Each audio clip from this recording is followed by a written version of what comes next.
Imagine closing your eyes and drifting into the quiet of the night, the soft hum of your thoughts, blending with the weightless rhythm of your breathing.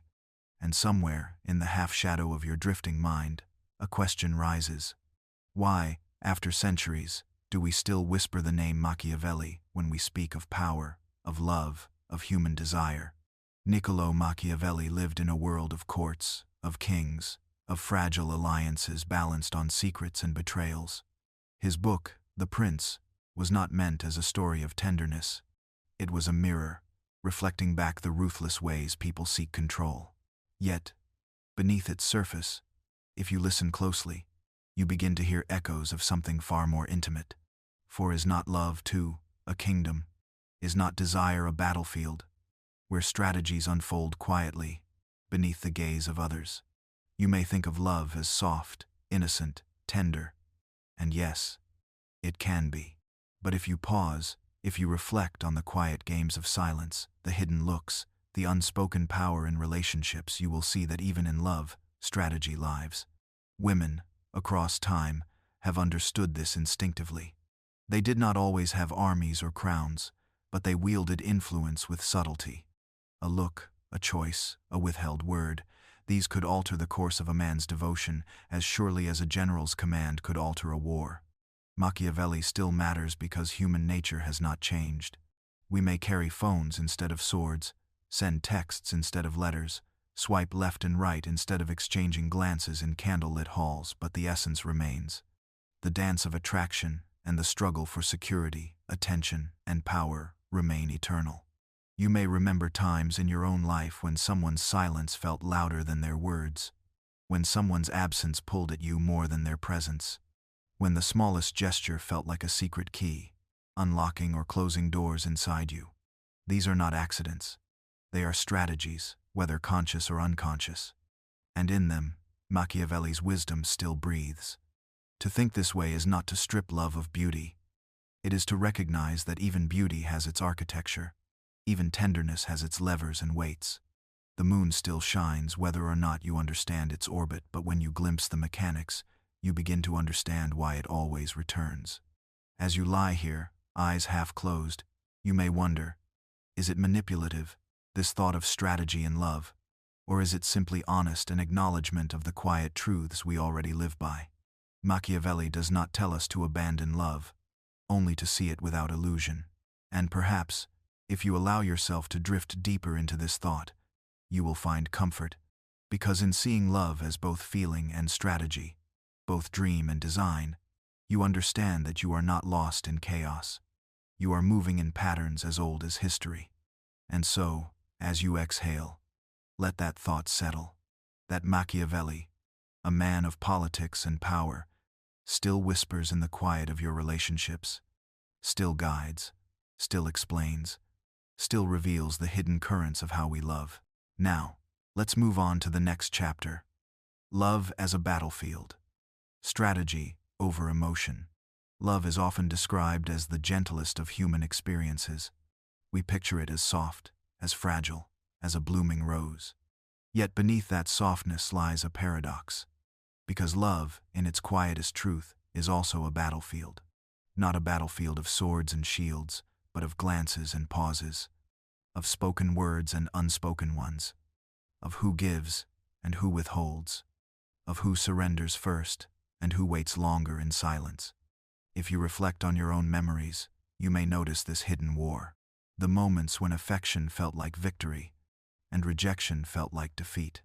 The way your heart raced, not only because of tenderness, but because of uncertainty, because of the game. Machiavelli, though he wrote of princes and politics, understood something timeless about human nature.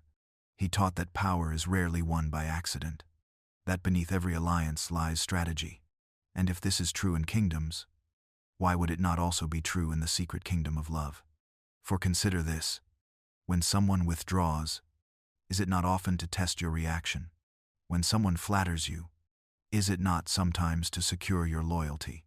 When someone makes themselves scarce, do they not become, in your eyes, more valuable? Every move, whether conscious or unconscious, becomes a piece on the board of this intimate battlefield. Women, across centuries, have known the power of this battlefield. In worlds where open control was denied them, they learned that influence could live in subtler forms. A glance withheld could feel sharper than a blade. A smile granted could disarm more surely than any soldier. They did not need armies, for they had the quiet weapons of presence and absence, of attention and neglect. And men, though often unaware, responded to these tactics as though to commands. Hearts pulled forward, drawn back, swayed, surrendered, not because of brute force, but because of carefully woven threads of desire. This is why we speak of love as a battlefield, because beneath the surface, what seems to be chaos often hides design, what seems to be chance is often intention, and what seems to be emotion is often directed, shaped, and guided by strategy. Does this make love less real? Number. It makes it more fascinating, for even on a battlefield, there is beauty. The banners, the music, the hope, the longing, and in love, even while strategies unfold, there is still tenderness, still sincerity. The two do not cancel one another. They live together, woven like night and day into the same sky. Perhaps you have known this yourself. Perhaps you have felt the thrill of someone who kept you guessing.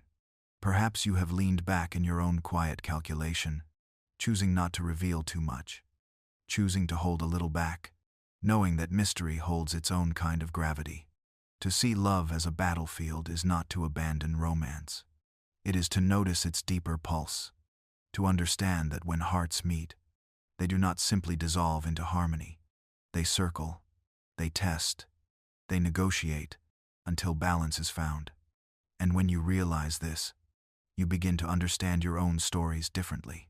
The heartbreaks, the silences, the sudden returns, they were not accidents.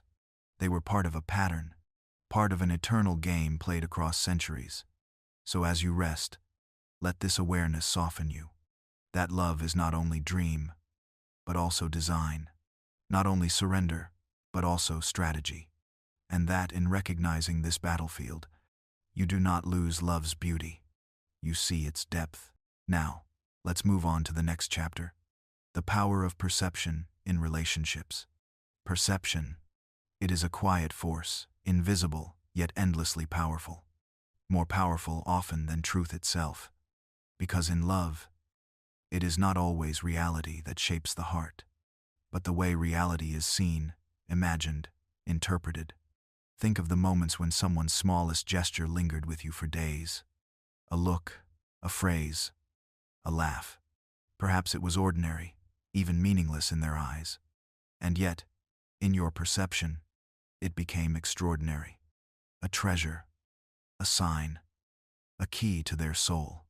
This is the strange alchemy of perception, to turn simple acts into symbols, to make shadows into stories, to give weight to things that might otherwise drift away unnoticed. Machiavelli understood that rulers survived not only by power, but by appearances. It was not enough to be strong. One had to appear strong. It was not enough to be wise. One had to appear wise. And in relationships, the same law whispers. It is not only who you are, but who you seem to be. A woman may be uncertain inside, yet appear confident in her poise. And that appearance becomes truth in the eyes of others. Another may be deeply invested, yet appear distant, and that distance gives her the upper hand. Perception, then, is the veil that shapes reality. And in love, perception is everything. Consider how attraction often begins, not with the depth of someone's character, but with how they are first perceived. The way they carry themselves, the light in their eyes, the mystery in their silence. We know almost nothing about them, and yet, our minds rush to fill the gaps. We project beauty, intelligence, charm. We create a story, and then fall in love with the story we have created. Is this illusion? Perhaps, but it is also human. For perception is the fabric by which our hearts weave meaning.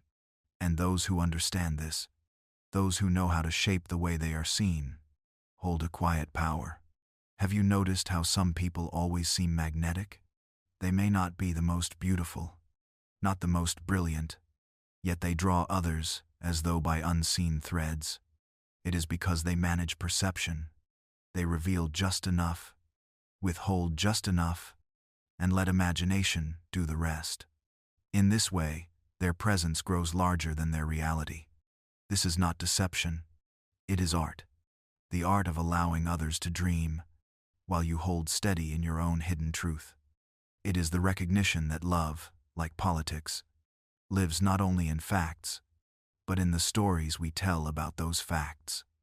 And perhaps as you lie here now, you may reflect on your own life, on the times when you believed someone was more than they truly were, because your perception dressed them in brilliance, on the moments when others believed in you, not because you had shown everything, but because you had shown only a fragment, a carefully chosen fragment, and let them imagine the rest. Perception does not erase reality, but it bends it, colors it, reshapes it into meaning.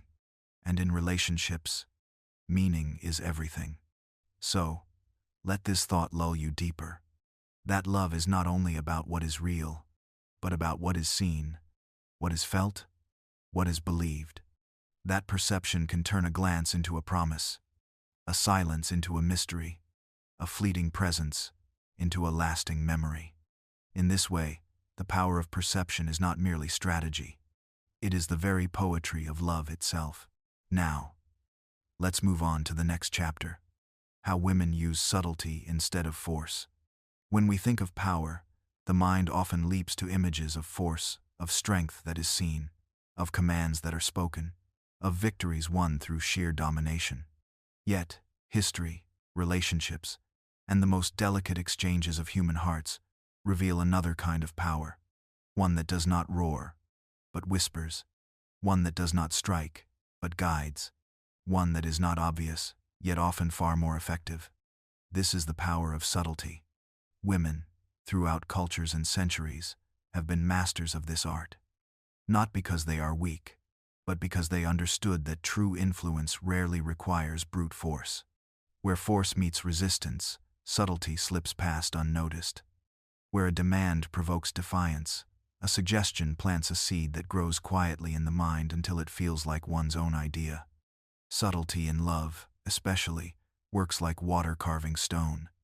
It is not the sudden strike of the hammer, but the gentle, steady shaping of desire and devotion. A soft look, a pause between words, the graceful withholding of an answer. These become instruments far sharper than confrontation. For while force battles, subtlety seduces. While force shouts, subtlety listens. And in that listening, it gathers knowledge that becomes power. Think of the way mystery captivates. A woman who does not reveal all at once creates an endless horizon of curiosity.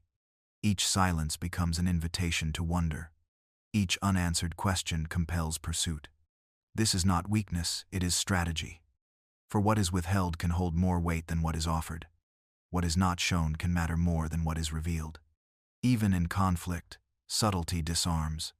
Instead of meeting aggression with equal heat, a quiet redirection changes the entire field.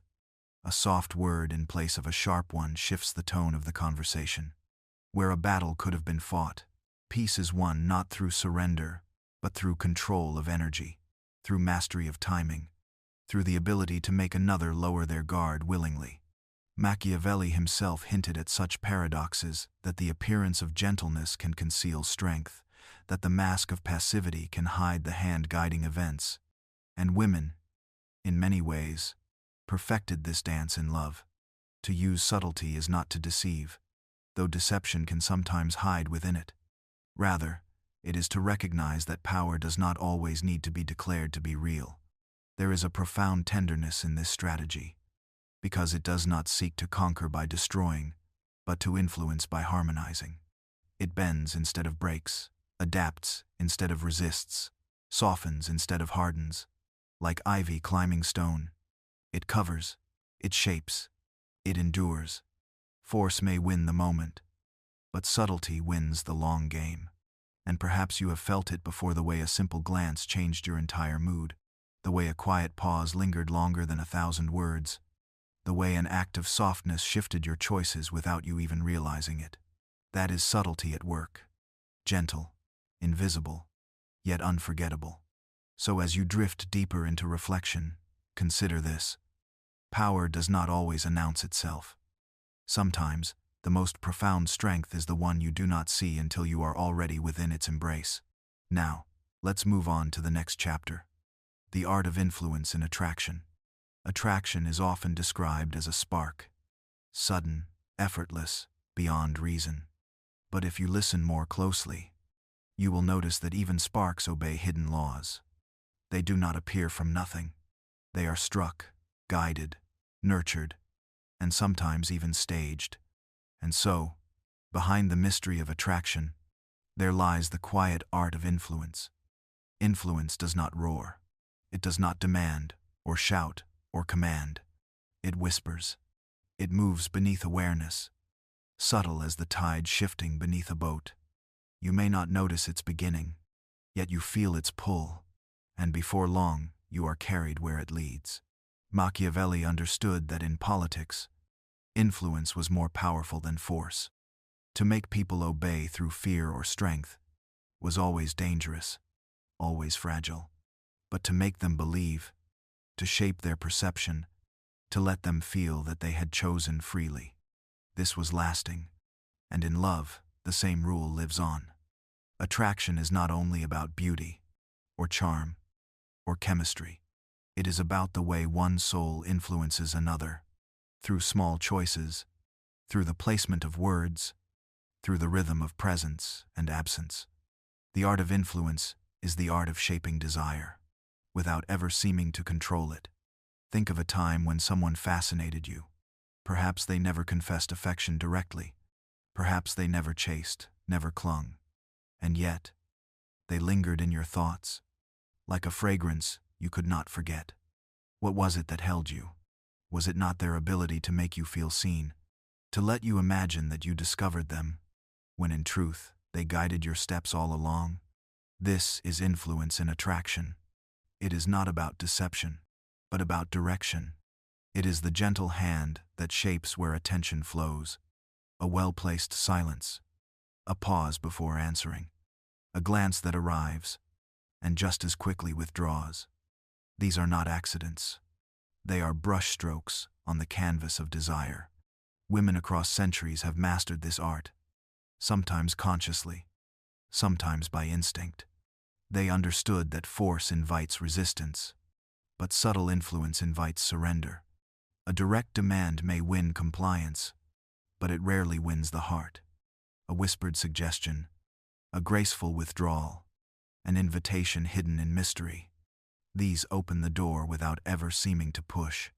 Influence also lives in timing. To reveal too much, too soon, is to spend all your currency at once. To reveal too little is to starve the connection. The art lies in balance, in giving enough to sustain interest, and withholding enough to spark curiosity. This balance is not cold manipulation. It is rhythm. It is music. The same way a melody needs both sound and silence, so too does attraction need both presence and absence. And here is the most curious truth. Influence is strongest when it is invisible. The more someone feels they are choosing freely, the more deeply they commit to that choice. This is why the art of influence in attraction is so profound. It allows love to bloom without ever feeling forced.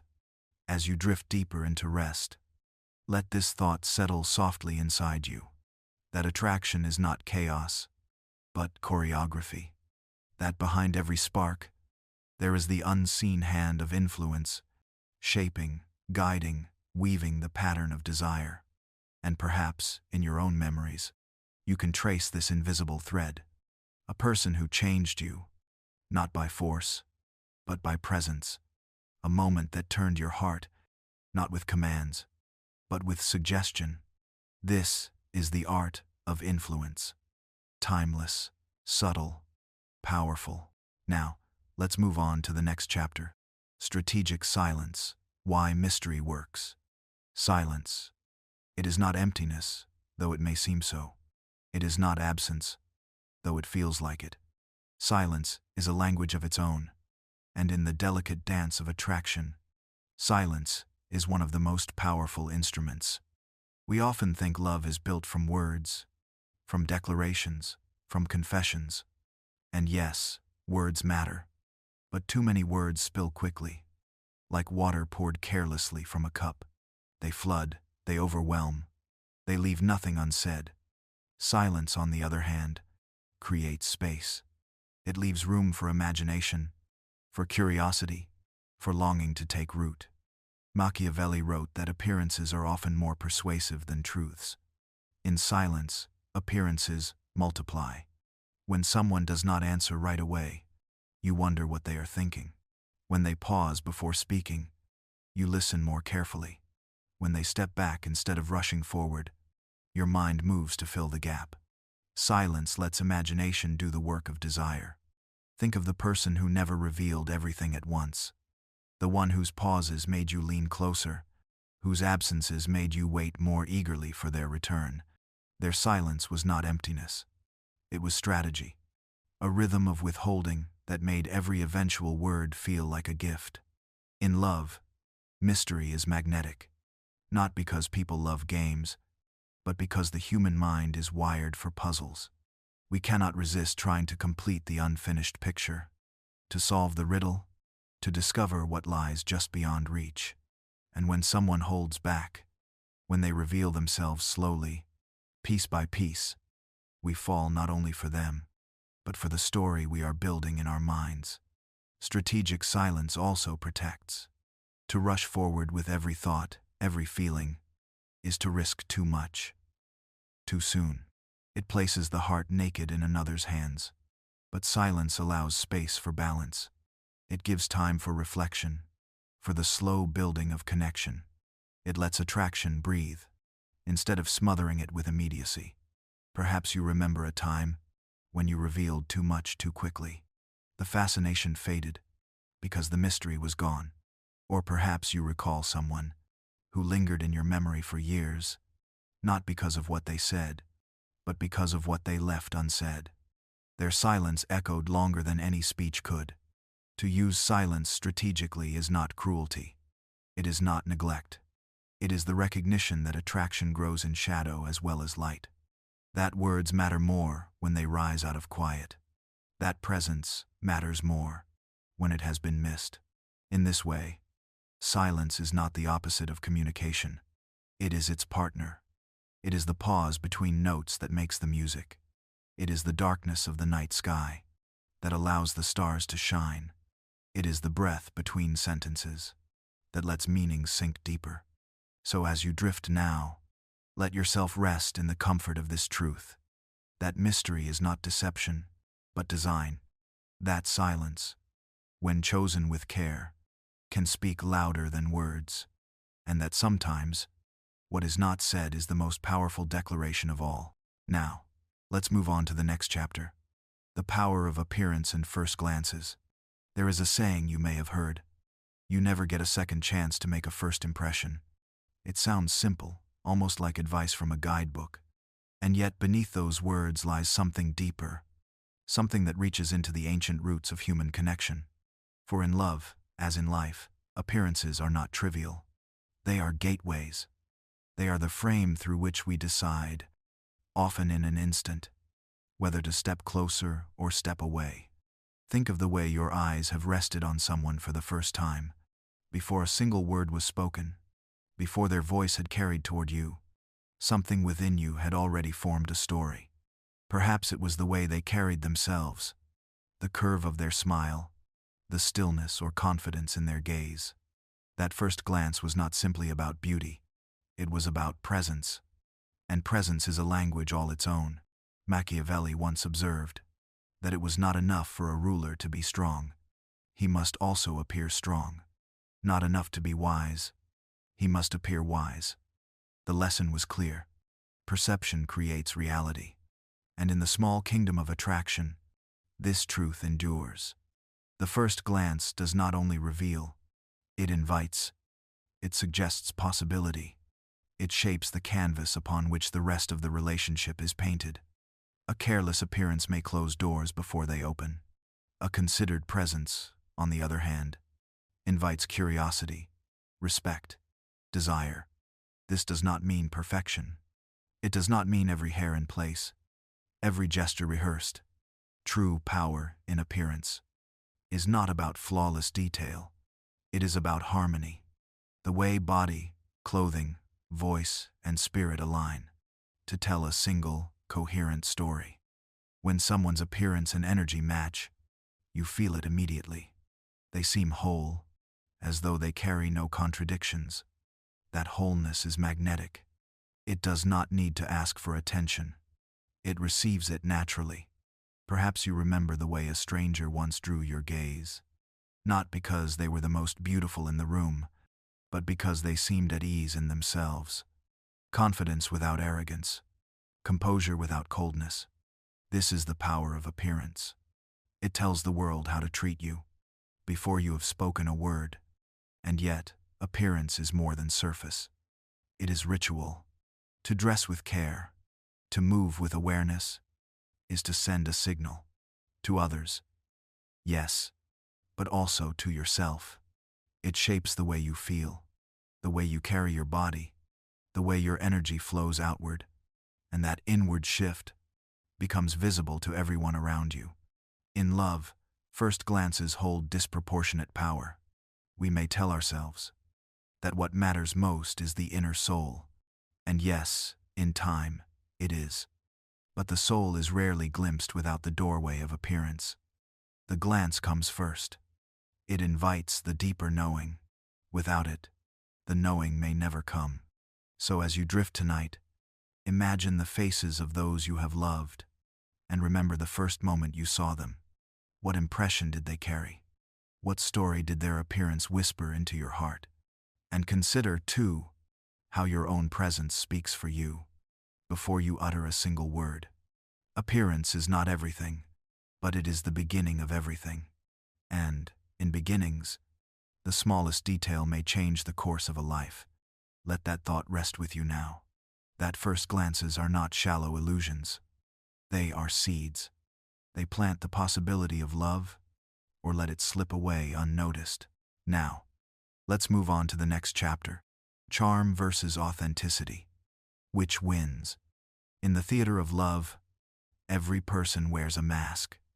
Sometimes knowingly, sometimes without even realizing it. Charm is that mask. It is the polished performance, the carefully chosen words, the effortless laughter placed exactly where it belongs. Charm has power. It captivates, it smooths, it entrances. It is like a candle in a darkened room, drawing every gaze toward its light. Those who are skilled in charm can bend first impressions, turning indifference into curiosity and suspicion into delight. Machiavelli himself knew this well. Appearances could persuade, where truth alone could not. And yet, beneath the mask, there lies the question: is charm enough to sustain love? For charm is performance, and no performance, however brilliant, can last forever. When the mask slips, when the rehearsed lines give way to silence, what remains? Authenticity. That raw and unpolished presence, where a person is not trying to impress, but simply is. It lacks the sparkle of charm, perhaps. It may stumble, it may hesitate, but it is real. And in its realness, it builds trust. Think of the moments when someone has looked at you and spoken without calculation, when their laughter was unplanned, their words unfiltered. Didn't you feel something deeper then? Something that charm alone could never give? It was the feeling of being allowed inside, of stepping past the mask, into the living heart beneath. Charm wins attention. Authenticity wins devotion. Charm opens the door. Authenticity keeps you inside.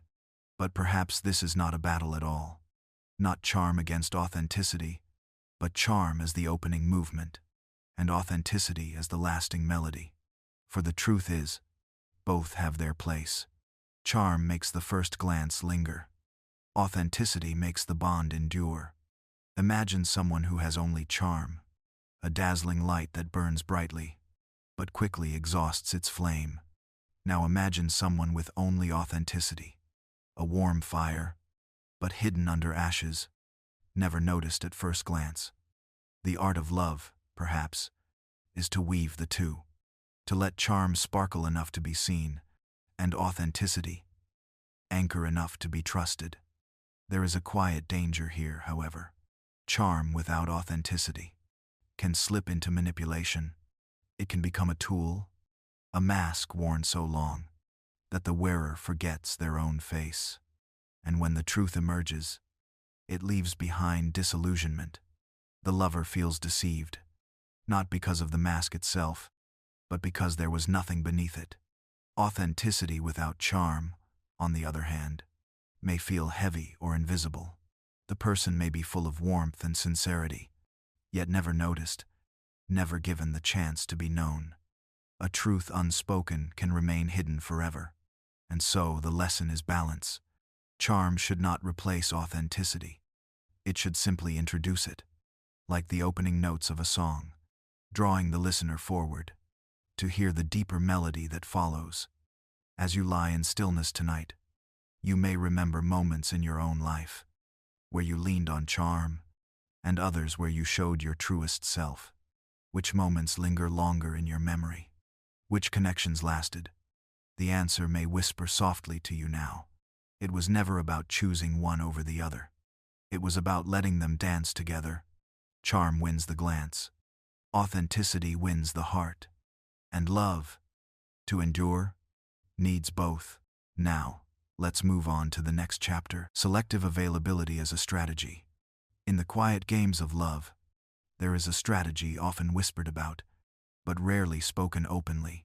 It is the art of being present, and then absent, of showing interest, and then pulling back. It is called selective availability. Imagine this: a lover who is always there, always answering, always available. Their presence is comforting, but soon, it begins to lose its spark. Like a melody repeated too often, the song begins to fade into the background. What once felt precious now feels ordinary. Now imagine another lover, sometimes near, sometimes distant. They appear like a comet in the night sky, rare, dazzling, unforgettable. Their absence creates longing. Their presence feels like a gift. This is the essence of selective availability. Machiavelli would have understood this well. Power often comes, not from being everywhere, but from being just beyond reach. Scarcity breeds value. And in love, as in politics, too much access can dull desire. But what does this mean in practice? It means knowing when to step back, when to allow space, when to let silence do the speaking. It is not rejection, it is rhythm. Like the ebb and flow of the tide, presence and absence together create the music of desire. Think of moments in your own life when someone was not immediately available. Didn't your thoughts circle around them more? Didn't curiosity grow? Didn't absence carve space for imagination? In that space, longing lives. But like every strategy, selective availability walks a delicate line. Too much distance, and the flame goes out. Too much presence, and the flame burns down to ashes. The art lies in balance. It is not about playing cruel games, nor about withholding affection. It is about pacing intimacy, so that it can bloom slowly, so that each moment of closeness feels alive with meaning. This strategy is ancient. Poets have written of it. Courts have practiced it. In medieval romances, the lady would withhold her gaze, forcing the knight to prove himself. In modern love, it may be as simple as waiting before replying, or choosing moments of presence carefully. The principle is the same. Mystery sustains desire. And yet, beneath it all, the question arises: is this manipulation, or is it wisdom?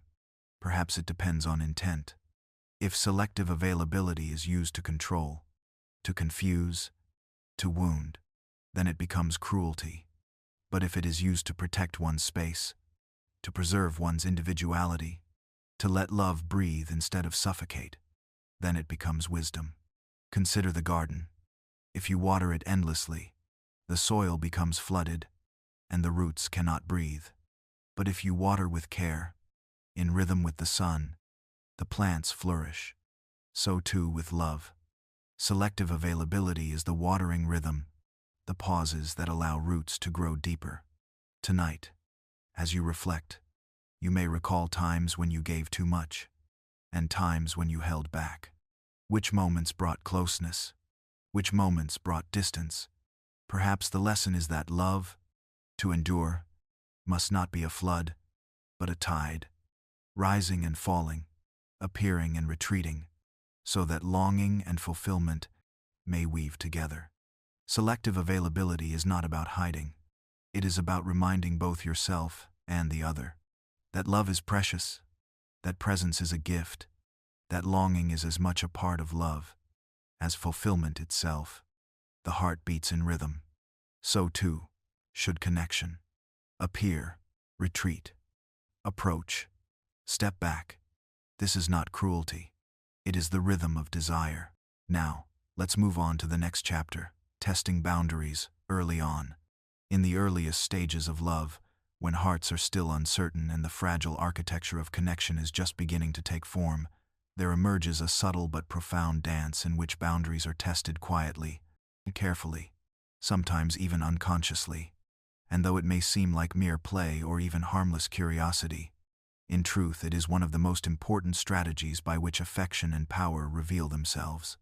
Think of those first conversations, when words are chosen delicately but also laced with hints of boldness, when a teasing remark or a small request is extended not to offend but to see whether it will be accepted, and in that acceptance or rejection lies a deeper understanding of what will be tolerated, what will be resisted, and where the invisible lines of dignity and selfhood are drawn. This testing of boundaries is not always cruel, though it can become so if wielded with arrogance, but often it is simply the nature of desire trying to understand its own shape, one person asking silently, "How far may I go? How much of myself may I reveal?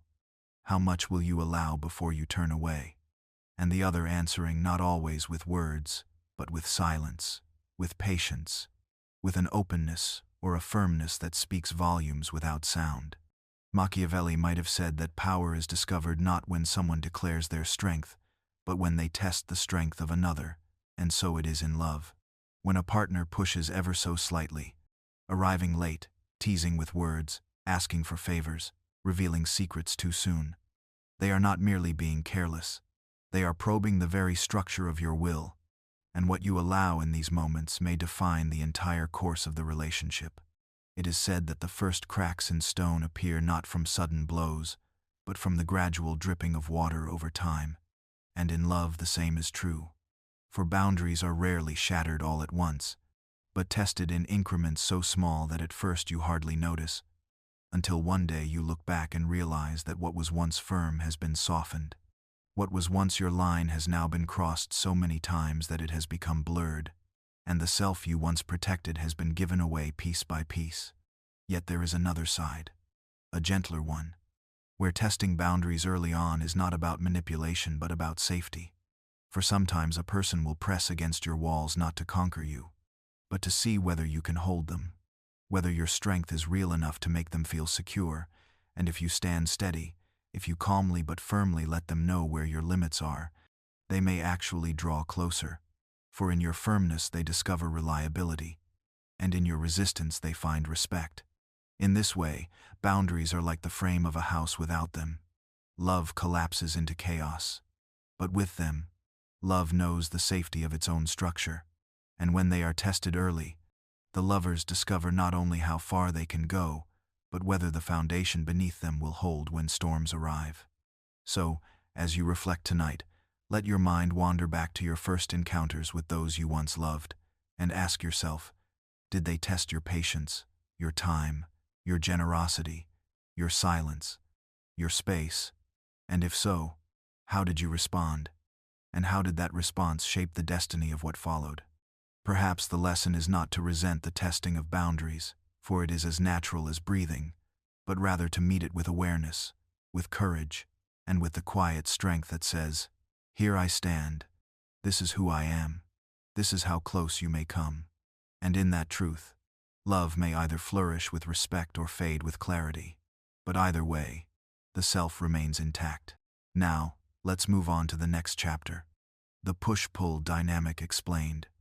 In the realm of love and desire, there exists a rhythm as ancient as human longing itself, a rhythm that cannot be confined to words alone but is felt in the very ebb and flow of attention, a rhythm that is sometimes called the push-pull dynamic, for it mirrors the tides of the ocean, one moment rushing toward the shore with waves of affection and warmth, and the next retreating quietly, leaving the sands bare, uncertain, waiting for the return that always seems just out of reach. This push and pull is not always deliberate, though sometimes it is employed with striking precision, almost like a game of strategy where one lover advances with tenderness and then withdraws with distance, creating a tension that keeps the other guessing. For it is in the space between closeness and absence that desire is both sharpened and sustained. Machiavelli would have understood this dance, for he knew that power is never stable when given too freely, and never respected when withheld too harshly. And in love, just as in politics, the balance of nearness and distance can determine whether passion burns brightly or fades into indifference, whether hearts grow fonder in absence or bitter in confusion. The push, when executed with warmth, creates intimacy, a moment of closeness where walls are lowered and laughter flows. But the pull, when timed with care, reminds the other of what might be lost, and of the silence that follows joy, of the emptiness that makes presence more valuable. And together these movements weave a rhythm that keeps the flame alive, though sometimes dangerously so, for too much push without pull may suffocate, and too much pull without push may abandon, but when balanced, they create an intoxicating cycle of anticipation. Consider how often in your own life you have felt drawn towards someone who seemed just slightly out of reach, someone who gave enough to awaken your heart but withheld just enough to make you chase. And in that chasing, your emotions intensified, your imagination filled the gaps, and you mistook uncertainty for passion, as though the ache of longing were proof of love, rather than merely the byproduct of distance. This is why the push-pull dynamic is both alluring and dangerous, for it creates the illusion of depth, where perhaps there is only fluctuation, and it sustains interest not through mutual growth, but through emotional imbalance. Yet at the same time it teaches us something vital about human nature, that we rarely value what is always present, that we are stirred most deeply by what we might lose, and that the scarcity of affection often increases its worth more than abundance ever could. When viewed gently, this pattern can be a playful way of keeping love alive, a reminder not to smother, a recognition that both closeness and space are necessary for intimacy to breathe. But when wielded without care, it can become manipulative, leaving one partner anxious, insecure, and endlessly chasing after something that feels real but is always slipping away. And so, the lesson that emerges is not to fear the push and pull, for it is part of the human heart's natural rhythm, but to become aware of when it is used to nurture and when it is used to control. For awareness itself transforms the experience, turning confusion into clarity and longing into choice. Tonight, as you rest in thought, allow yourself to recall those relationships where presence and absence shaped your feelings more than words ever could, and ask yourself whether the push and pull made you feel alive or whether it made you feel lost. And in that quiet reflection, you may discover not only how others have moved you, but also how you, too, have moved them, sometimes close, sometimes away, in the endless tides of love's mysterious sea.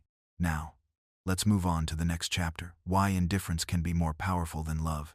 There is a strange paradox in the human heart, a paradox that feels almost cruel in its quiet truth. For sometimes it is not passion, nor affection, nor even devotion that holds the greatest sway over another, but rather indifference, that cold and distant force that strips away attention, denies the comfort of validation, and leaves the other person standing in a silence so deep that they begin to question their own worth, their own place, and even the meaning of what once felt certain. Machiavelli, who spent his life studying power in kingdoms and courts, would have seen this truth reflected in matters of love, for he understood that people are often moved more strongly by loss than by gain, more stirred by absence than by presence, and more haunted by silence than by endless reassurance. And in this way, indifference becomes a weapon, subtle yet devastating, capable of bending emotions in ways that affection never could. Love, when freely given, creates warmth, yet it also creates expectation, for the heart grows accustomed to kindness, to gestures, to words of comfort. And when these become predictable, their impact dulls, their sharp edge softens, but indifference slices clean through all certainty, leaving the other unsettled, restless, and grasping at shadows, desperate to restore what has vanished without explanation. This is why, in so many stories of unrequited love, the one who holds back becomes the object of endless fascination, not because they gave more, but because they gave less. And in the void of their silence, the imagination rushes in to fill the gaps, weaving fantasies, excuses, and endless questions that keep the longing alive long after it should have faded.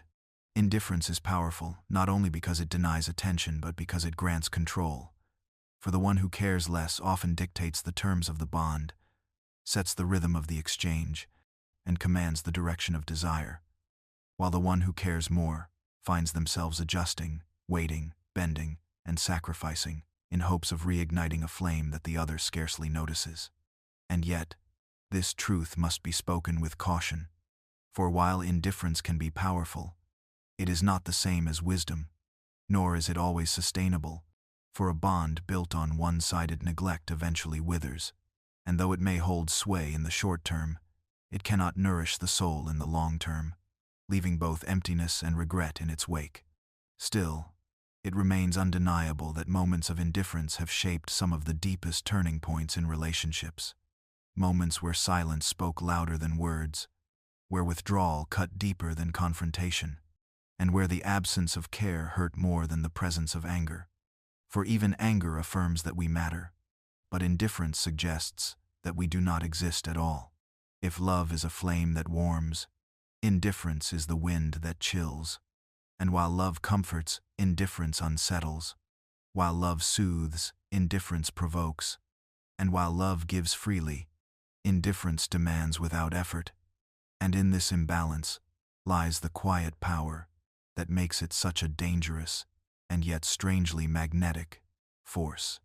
As you reflect tonight, consider the times in your life when indifference struck you harder than rejection, when silence echoed louder than words, when the absence of attention left you aching far more than the cruelty of anger. And in that remembering, you may see how power often hides not in the grand gestures of love, but in the cold withdrawal of care, reminding us that in matters of the heart, what is withheld can often shape us more than what is given. Now, let's move on to the next chapter: emotional investment as leverage.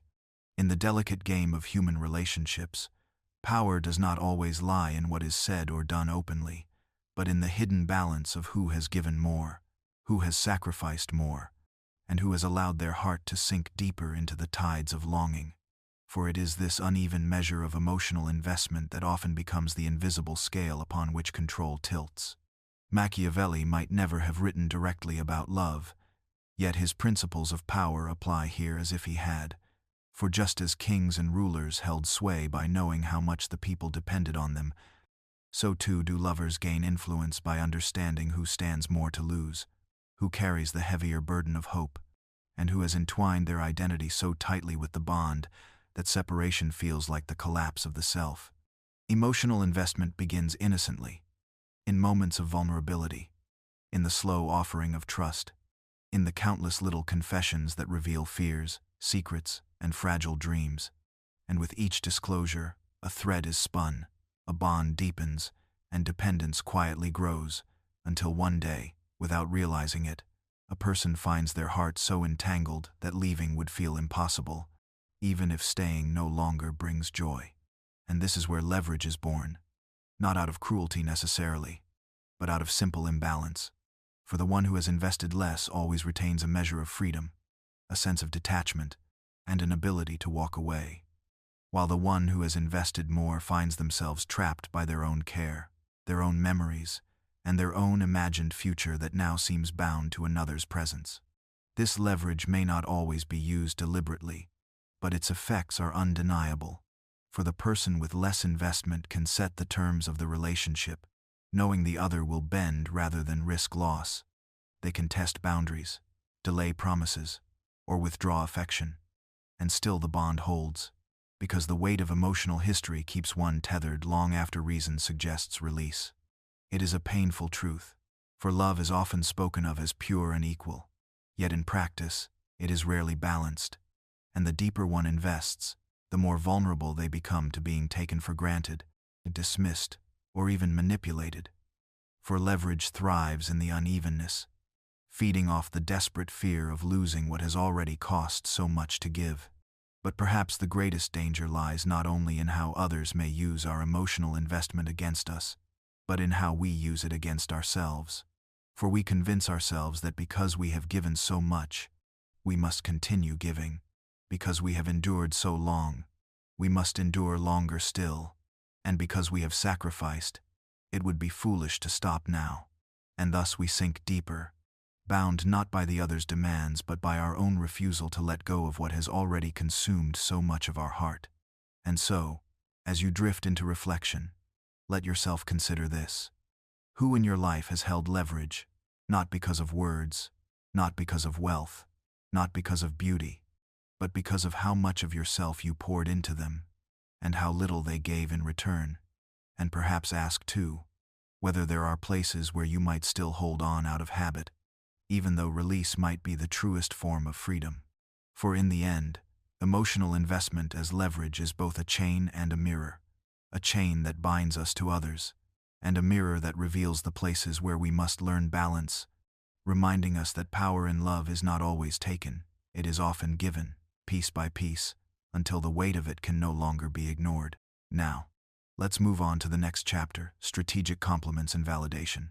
In the realm of love, words are not merely sounds carried by air, but instruments of influence, each syllable capable of lifting the spirit, softening the heart, or binding the listener in a subtle web of gratitude and longing. Compliments, when used without thought, are little more than casual kindness, a fleeting moment of sweetness easily forgotten. But when used with precision, when placed carefully and sparingly, they become strategic tools, shaping perception and guiding emotion with far more force than they seem to carry on the surface.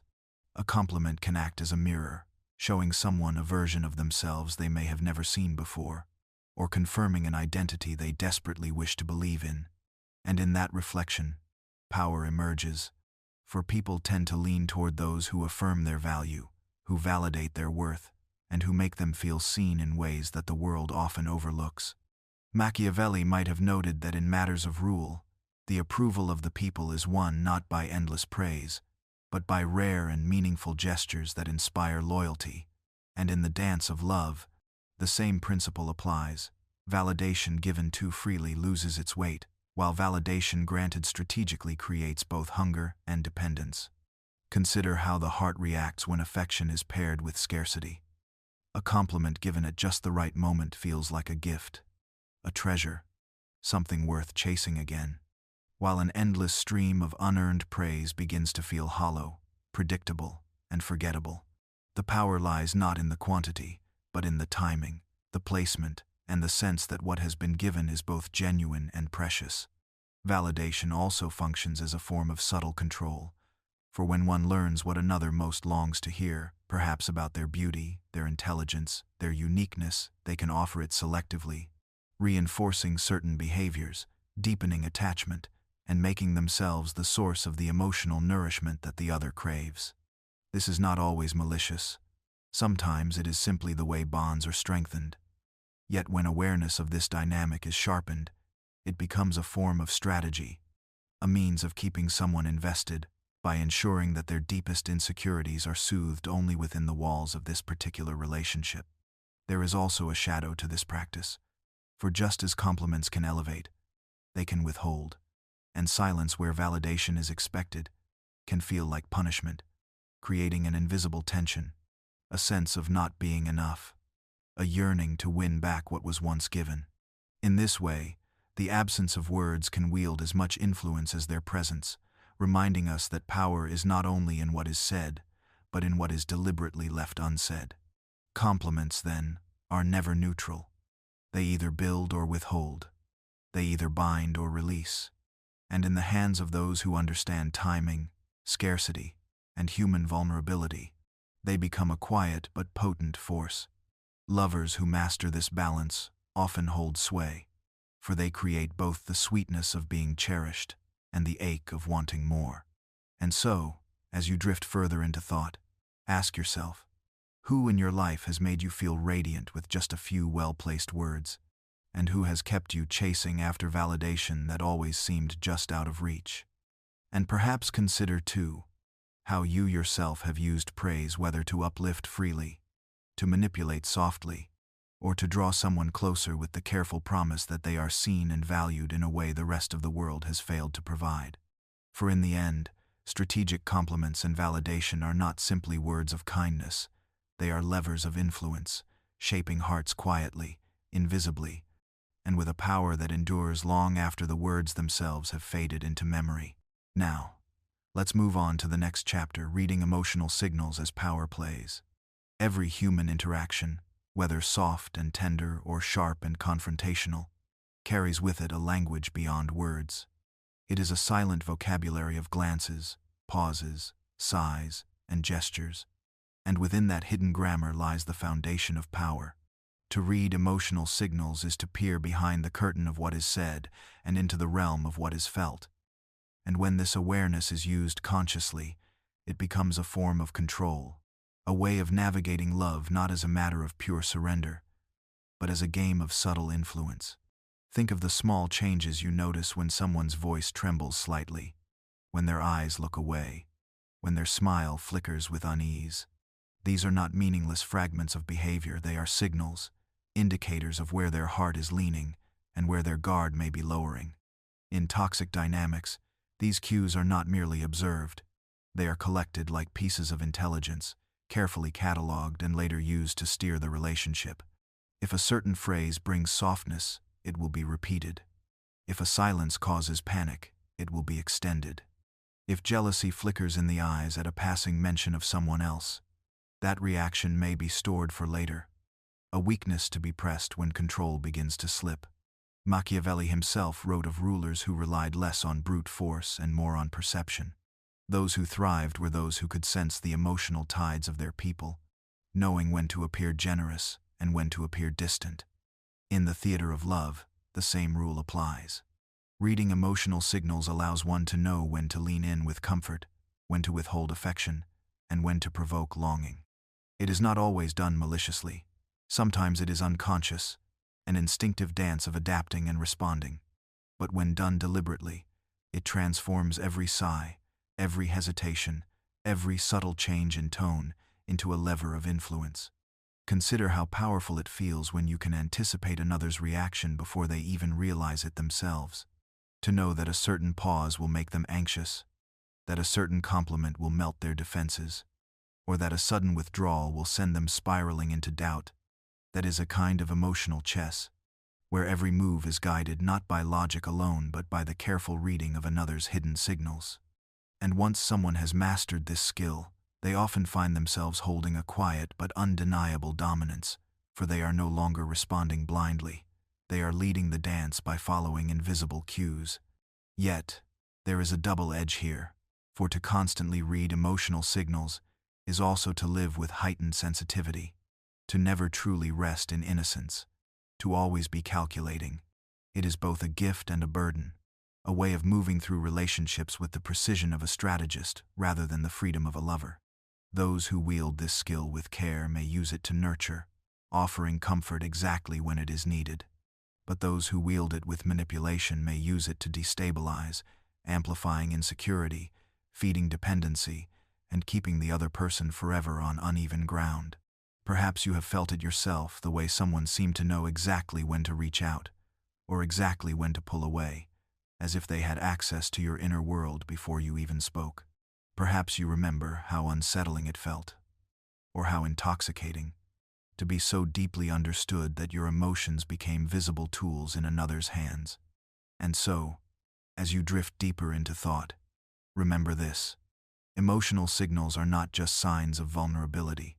They are also invitations to power. To read them is to see beneath the surface, to hold knowledge that can either heal or harm, to understand that in the theater of love, the greatest battles are often fought in silence, in gestures, in glances that linger just a second too long. For it is not always the loud words that decide the balance of control, but the unspoken signals read, interpreted, and transformed into power plays that shape the rhythm of the relationship itself. Now, let's move on to the next chapter. How attention becomes currency in relationships. In every society, people understand the concept of currency, something of value exchanged, something that carries weight because it is scarce, desired, and measurable. Within relationships, especially those where power begins to weave itself into the fabric of affection, attention becomes that currency. It is not money, nor gold, nor anything material. Yet its influence is often stronger than any physical possession. Attention is the warmth of the gaze, the quick reply to a message, the hand that lingers, just long enough to reassure. It is also the silence, the absence, the withdrawal that makes the heart ache for its return. When two people connect, their exchange of attention sets the rhythm of their bond. To give constant attention is to flood the other with a sense of importance, to make them feel as though they are the center of your universe.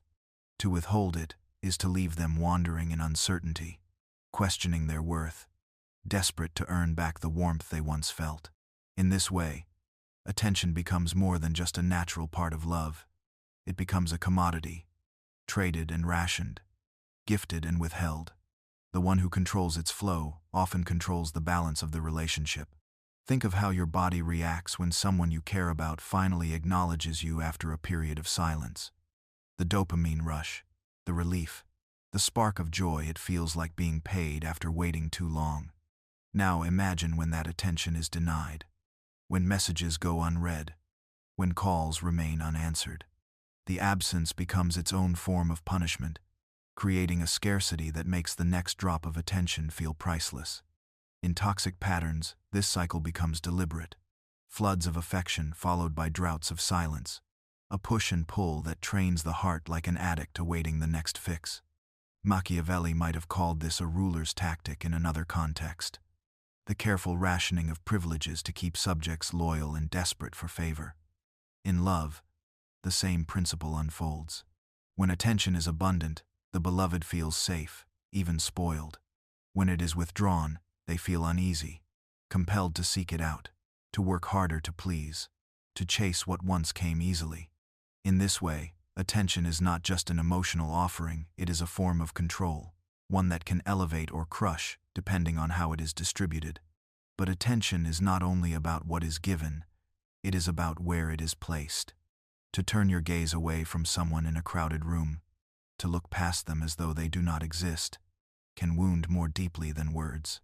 Conversely, to focus all your energy on them when others are present can feel like a gift beyond measure. This selectiveness is what makes attention so powerful. It is always a choice. And in relationships where imbalance thrives, that choice becomes a bargaining chip. Perhaps you have felt it, the thrill of being noticed when you feared you were invisible, or the sting of being overlooked when you longed to be seen. Perhaps you have learned, slowly and painfully, that the value of attention increases not in abundance but in scarcity. And perhaps you began to realize that what you were chasing was not love itself, but the validation that comes when someone finally, mercifully, turns toward you. As you rest with these thoughts, consider how strange it is that something as intangible as attention can become as valuable as gold. In truth, it may be the most powerful currency in relationships, for it costs nothing to give, but everything to receive. And when controlled with intention, it can enslave hearts more effectively than chains. And so, in the theater of love, attention is never neutral. It is always a negotiation, always a transaction, always a silent power play, shaping the rise and fall of affection like the invisible currency that it is. Now, let's move on to the next chapter. Subtle guilt as a form of control. There is a certain kind of power that does not shout, does not rage, does not demand openly. Instead, it whispers in the soft tones of disappointment, in the silence that lingers after a missed call, in the sigh that is barely audible but heavy enough to press upon the heart.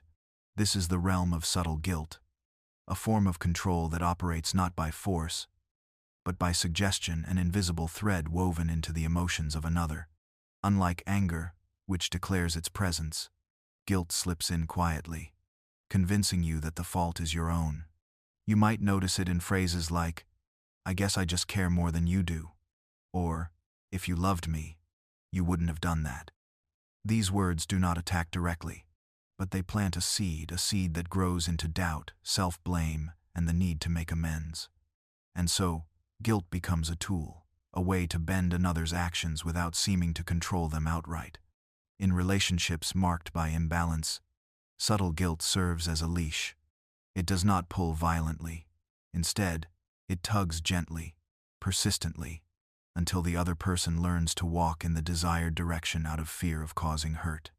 Over time, they begin to anticipate the guilt before it is even spoken, modifying their behavior preemptively, staying small, careful, compliant, just to avoid the heavy silence or the wounded glance that follows every perceived misstep. Think of how a ruler in history might control not with soldiers, but with shame, making subjects believe their disobedience was not only betrayal, but a moral failing. In love, this same pattern unfolds. Guilt convinces one partner that their needs are selfish, their independence is neglect, their desires are wrong. In this way, the one who wields guilt never needs to raise their voice, because the other has already silenced themselves. What makes subtle guilt so powerful is its ability to disguise itself as love. It often comes cloaked in vulnerability. "I just feel so alone when you're not here," or "I only get upset because you matter so much to me." To the untrained heart, these words sound tender, even flattering. But beneath them lies the quiet insinuation that your choices have caused pain, that your freedom has created harm, that your very being has somehow failed. And once you accept that story, you begin to carry not just your own emotions, but the burden of another's, always striving to avoid the weight of their sorrow. Perhaps you know the feeling, apologizing even when you are not sure what you did wrong, adjusting your plans to avoid displeasure, shrinking your needs so they do not inconvenience someone else. Perhaps you have felt the slow erosion of self that guilt leaves behind, until you are no longer acting out of love but out of obligation, no longer choosing freely but moving as though guided by unseen strings. Machiavelli might have admired such a tactic for its elegance. Unlike brute force, guilt requires no chains, no armies, no threats. It turns the victim into their own enforcer, teaching them to police themselves in order to preserve harmony. And in this way, guilt achieves what open domination often cannot: loyalty that feels voluntary, submission that feels self-chosen, compliance that masquerades as devotion. As you breathe slowly and sink deeper into stillness, consider how fragile yet potent this tool can be. Guilt, when used with love, may inspire growth, reconciliation, or empathy. But when used as control, it becomes corrosive, twisting affection into obligation and freedom into fear. In this quiet form, it may be the most dangerous of all manipulations, for it convinces you that the prison you inhabit is one you built yourself. Now, let's move on to the next chapter: strategic jealousy and triangulation. There are few emotions as sharp and unsettling as jealousy. It pierces the heart with insecurity, ignites the mind with restless comparisons, and unsettles the soul with visions of being replaced. In love, jealousy often arrives uninvited, the byproduct of deep care and fear of loss. But in the darker corners of toxic relationships, jealousy is not simply an accident of the heart. It is crafted, sharpened, and wielded with precision. This is where strategy enters, and where triangulation becomes the chosen weapon. Strategic jealousy begins when one partner deliberately stirs the embers of doubt. It may look innocent on the surface: a casual mention of an old friend, a story about a colleague, a smile that lingers too long in the direction of someone else. These gestures are not random. They are carefully placed seeds meant to sprout uncertainty. The message is subtle but clear. You are not the only option. You could be replaced. Triangulation magnifies this effect. It introduces a third figure, sometimes real, sometimes imagined, into the dynamic, not as a rival to truly pursue, but as a shadow to haunt the mind of the other partner. The triangulator positions themselves as the center of a silent competition, making one person feel they must fight for attention, prove their worth, and secure their place. In this way, the relationship transforms into a stage where insecurity and fear are the constant backdrop. You may have felt this in moments when someone compared you to others. Not directly, but with carefully chosen words. She always listens to me so well. Or, he never makes a big deal when I'm late. Such statements may be framed as casual observations, but beneath them lies the sharp edge of triangulation, a reminder that there are others who might be more patient, more attractive, more deserving. The brilliance, or cruelty, of this tactic is that it rarely requires confrontation. The jealous partner does not need to ask, demand, or accuse. Instead, they step back and watch as insecurity begins to erode the other's confidence. They observe as their partner grows more attentive, more accommodating, more desperate to please, all in an effort to ward off the imagined rival. Jealousy, once sparked, fuels itself. The one who fears replacement becomes their own tormentor, filling the silence with anxious thoughts, replaying conversations, scanning for signs of betrayal. Machiavelli might have called this a masterstroke of psychological warfare. For what is more effective than convincing someone that their survival in love depends on constant vigilance, constant effort, constant striving? By keeping their partner slightly insecure, the manipulator ensures loyalty without ever asking for it directly. They create a battlefield in which their partner fights not against them, but against the shadow of someone else, a ghost that the manipulator controls. But here is the cost. When love becomes a competition, intimacy decays. Instead of resting in the safety of trust, the relationship becomes a game of chasing validation, of proving worth again and again. The warmth of partnership is replaced with the cold edge of rivalry, and what once felt like connection becomes a struggle for dominance. As you breathe deeper into stillness, imagine this game for what it truly is: a carefully constructed illusion.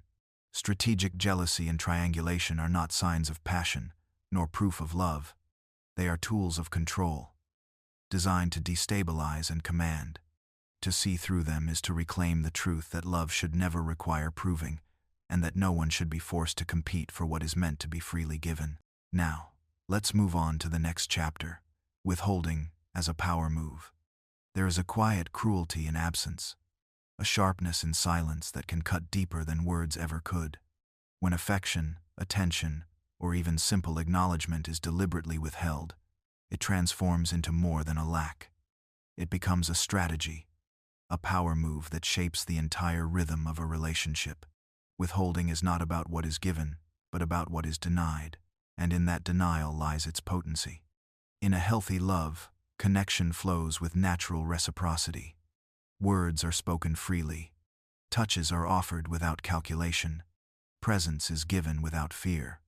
But in a toxic dance, one partner may recognize how much the other longs for closeness, and instead of meeting that need, they turn it into a point of control.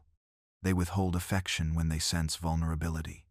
They withhold communication when they notice dependence. They withhold validation at the very moment their partner seeks reassurance. And the effect is profound. For humans are wired to notice absence even more than presence. Think of a message left unanswered, not because it was forgotten but because it was ignored. Think of the embrace that never came, the compliment withheld after effort, the gaze averted when the heart was most open. Each absence lingers, echoing louder than words could, making the one on the receiving end question their worth, their desirability, their very place in the relationship. The silence becomes a mirror, reflecting back every insecurity. From a Machiavellian perspective, withholding is an efficient strategy. By controlling not what is offered, but what is denied, the manipulator sets the terms of the relationship without ever appearing overtly cruel.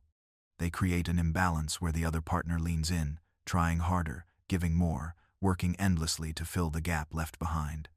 The withheld affection becomes a prize to be earned, and the manipulator, by refusing to give it freely, elevates its value. What once should have been natural and abundant becomes rare, scarce, and desperately pursued. This dynamic often unfolds in cycles.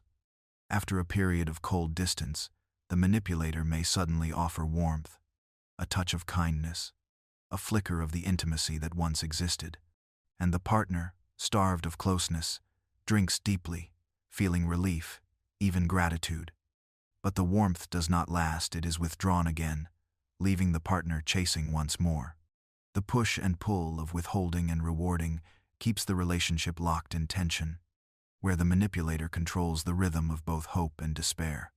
The cruelty of withholding is that it makes love conditional. Instead of being something that flows freely, it becomes transactional, earned through compliance, obedience, or sacrifice. Over time, the one who is withheld from may begin to internalize the absence, believing they are not good enough, not lovable enough, not worthy enough. The manipulator rarely has to say these words directly, the silence says it for them. Yet, when seen clearly, withholding reveals itself not as strength, but as fragility. It is not the behavior of someone secure in love, but of someone who fears losing power if love flows too freely. To withhold is to admit that control, not connection, is the true aim. And once you recognize that, the illusion begins to dissolve. As you rest deeper now, let yourself remember, love that is genuine does not need to be earned through deprivation. True closeness does not withhold as punishment, nor ration affection as a prize. To see withholding for what it is, a tactic, not a truth, is to reclaim your own worth, and to step away from the hunger it creates. For love, when real, is never scarce. It is abundant, flowing, and free. Now, let's move on to the next chapter, gaslighting and emotional reframing. There is a particular cruelty in being made to doubt not just your feelings, but your very perception of reality. Gaslighting is one of the most insidious forms of manipulation, for it does not simply seek to control your actions, it seeks to rewrite your truth. It is a psychological reframing, a distortion of memory, emotion, and experience, until you no longer trust yourself. When someone tells you that what you saw was not real, that what you felt was an overreaction, that what you remember never happened, they are not just disagreeing with you, they are pulling the ground from beneath your feet. At first, it may come in small doses. A comment dismissed as a joke, a hurtful act brushed off as your misunderstanding, a forgotten promise reframed as something you imagined. And in the moment, you question yourself. Perhaps you did mishear. Perhaps you are being too sensitive. Perhaps your memory is faulty. That seed of doubt, once planted, grows quickly. The manipulator relies on that doubt, watering it with every contradiction, until you learn to distrust your own mind and lean instead on theirs. Gaslighting is not only about denying events, it is about reshaping the emotional context around them. If you cry out of pain, they may tell you that your tears are proof of your irrationality. If you confront them with anger, they may twist it into evidence that you are the toxic one. Slowly, they reframe your natural responses, sadness, anger, fear as flaws. Over time, you begin to suppress them, not because they disappeared, but because you have been taught they cannot be trusted. The effect is devastating. When your inner compass is dismantled, you no longer know which way is true. You may begin to apologize for things you never did. You may walk on eggshells, trying to prevent conflicts that were never yours to own. You may even start to defend the very person who is harming you, because they have convinced you that their version of reality is the only one worth believing. This is the cruel genius of gaslighting. It convinces you that the cage you are in is of your own making. Emotional reframing, when wielded in this manipulative way, becomes a weapon. It takes the raw material of your lived experience and bends it, reshapes it, colors it with doubt until you no longer recognize it as your own. And because it happens gradually, quietly, almost invisibly, it can take years before someone realizes how much of themselves has been eroded. But even here, there is a truth worth holding on to. The fact that you can feel confusion, frustration, or dissonance is not proof of your weakness. It is evidence that somewhere within, you still know what is real. That quiet voice that says, something is wrong, even when you are told everything is fine, is your anchor. It may feel faint, buried under layers of denial and manipulation, but it is there, waiting to be heard again. Gaslighting thrives in darkness, in silence, in the isolation of believing you must endure it alone. But once light is shone upon it, once you name it, once you see its mechanics, the spell begins to weaken. Reality is not something another person can take from you, though they may try to obscure it. It is yours, and reclaiming it begins with listening again to your own perception, your own feelings, your own truth. So rest now, and let yourself breathe into that deeper knowing. Reality, once reclaimed, is steady. Truth, once recognized, is unshakable. And no matter how much someone may try to distort it, your lived experience remains yours to hold, yours to trust, yours to honor. Now, let's move on to the next chapter, the illusion of compatibility. There is a certain magic in the beginning of love, the way two lives seem to align as though they were always meant to. The laughter feels synchronized, the silence is comfortable, the dreams overlapping. In those early stages, we often call it compatibility. Yet sometimes, what feels like perfect alignment is not a reflection of shared truth, but rather a carefully woven illusion. Compatibility, in its purest form, grows from shared values, mutual respect, and genuine understanding. But in toxic dynamics, what appears as compatibility can instead be a mirroring, a reflection designed to gain trust and deepen attachment. The other person studies you, learns your language, adopts your interests, mirrors your desires, and reflects back to you the image of what you've always longed for. It feels intoxicating, even fated, because it seems as though they understand you more deeply than anyone else ever has. But over time, the cracks begin to show. That shared interest in your favorite book was never more than a borrowed page. That seeming agreement about your future dreams was only surface level, spoken to pull you closer, not to walk the path with you. What once felt like deep connection begins to feel hollow, because it was never rooted in authenticity. It was crafted, performed, presented. The illusion of compatibility is a powerful tool of emotional manipulation, for it convinces you that leaving would mean abandoning something rare, something too precious to lose. This illusion also exploits the way humans are wired to seek belonging. We long to be seen, to be understood, to be mirrored back with acceptance. And when someone gives us that reflection, even falsely, it feels like coming home. To doubt, it feels ungrateful. To question, it feels like betrayal. And so we hold on to it longer than we should, telling ourselves that perhaps we are simply in a difficult season, that perhaps the alignment will return. But illusions cannot sustain themselves forever. They require constant performance, constant reinforcement, constant energy. And eventually, the mask slips. The very things that once felt shared become points of conflict. The values that seemed aligned are revealed to be divergent. The compatibility dissolves, leaving you with confusion and grief, wondering if you ever truly knew the person at all. It is here that the deeper lesson begins to emerge. True compatibility does not need performance nor illusion. It reveals itself slowly, steadily, through time and consistency. It survives disagreement, adapts through change, and deepens as each person continues to grow as themselves. Real compatibility is not about sameness, it is about harmony. It is not about someone becoming your mirror, but about someone standing beside you as their own whole self. To awaken from the illusion of compatibility is painful, for it means acknowledging that what you cherished may not have been real in the way you believed. But it also opens the door to something greater, relationships not built on performance, but on truth. And while truth may not sparkle as brightly at first as illusion, it carries a steadiness that illusion never can. So breathe now, and let the glitter of false alignment fall away. What is meant for you will not need to be performed. What is true will never demand you abandon yourself. And what is real will not fade when the mask is removed. Now, Let's move on to the next chapter. Love as a negotiation, not a gift. In its purest form, love is often spoken of as a gift, something offered freely, without condition, without keeping score. Yet, in toxic dynamics, love ceases to be an act of giving and becomes instead a form of negotiation.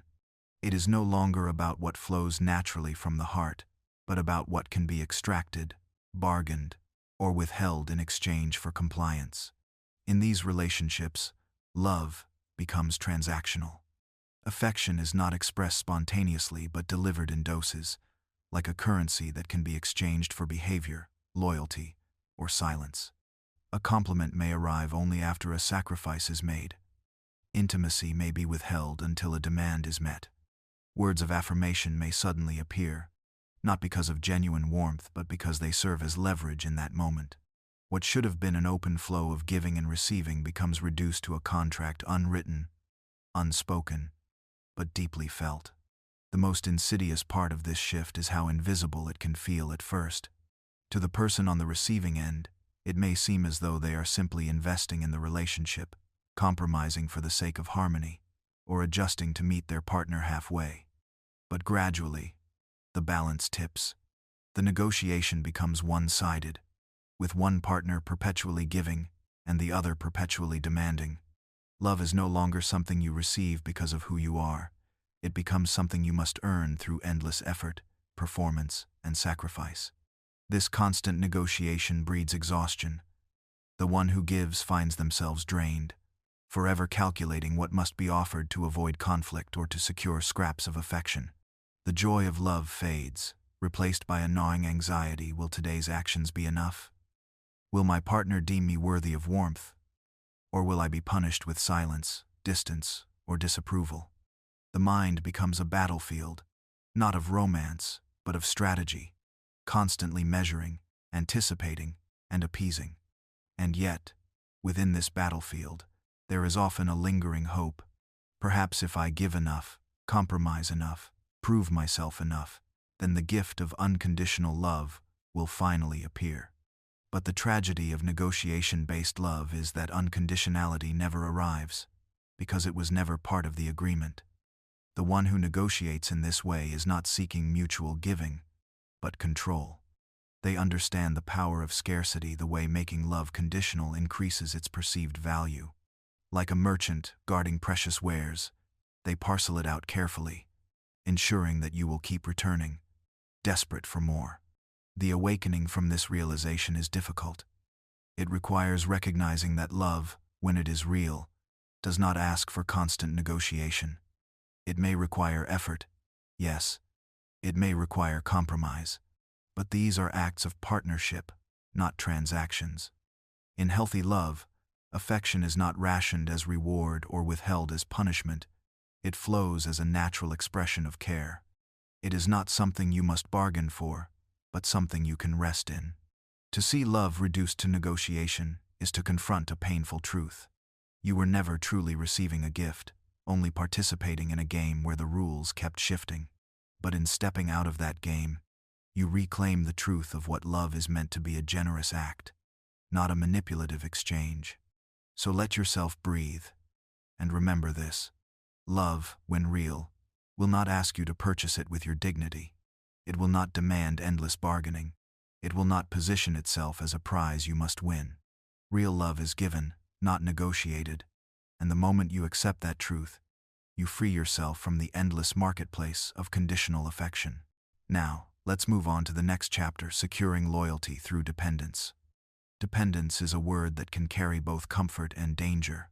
In healthy love, there is interdependence, a soft balance where each person leans on the other without collapsing, where strength is shared and vulnerability is safe. But in toxic relationships, dependence is deliberately cultivated, not as a gesture of trust, but as a mechanism of control. To secure loyalty, one partner may quietly strip away the independence of the other. It begins with subtle shifts discouraging outside friendships, raising doubts about family, or framing the world as hostile and untrustworthy. Slowly, the circle of reliance shrinks, until the relationship becomes the only place where the person feels seen, safe, or supported. The bond is no longer chosen freely, it is maintained out of necessity, because the outside world has been made to feel cold and unreachable. Dependence is secured by shaping perception. Financial ties may be arranged so that survival feels impossible without the partner's support. Emotional ties may be woven so tightly that the idea of living without them feels unthinkable. Even small acts like subtly undermining confidence, questioning competence, or casting doubt on one's ability to navigate life contribute to this quiet architecture of reliance. Over time, the partner being controlled begins to believe that leaving would not just mean losing love, but losing stability, safety, and even identity. This creates a loyalty that is not grounded in affection, but in fear. It is the loyalty of someone who believes they cannot survive without the other. Like a bird who has forgotten how to fly, they remain in the cage, not because they want to, but because they no longer trust their wings. And this is the precise design of dependence. It is not about nurturing love, but about ensuring captivity. Yet beneath this imposed reliance lies a cruel paradox. The one who demands loyalty through dependence often claims it is a sign of devotion, a proof of deep love. They may say, "You need me, you cannot live without me, and that means what we share is real." But in truth, love that requires helplessness is not love at all, it is possession dressed in tender words. Real devotion thrives when both people are free to walk away, but choose to stay. Dependence, by contrast, removes the choice entirely. The person trapped in such dynamics may feel an aching loneliness, even while never being alone. Their days revolve around the other's moods, demands, and expectations. Their world narrows, not from a lack of love, but from the erosion of their own autonomy. And in that narrowing, the illusion of loyalty takes root. The partner feels secure, not because love is freely given, but because the other has been conditioned to believe they cannot leave. The path to reclaiming oneself begins with remembering that loyalty without freedom is not loyalty, it is bondage.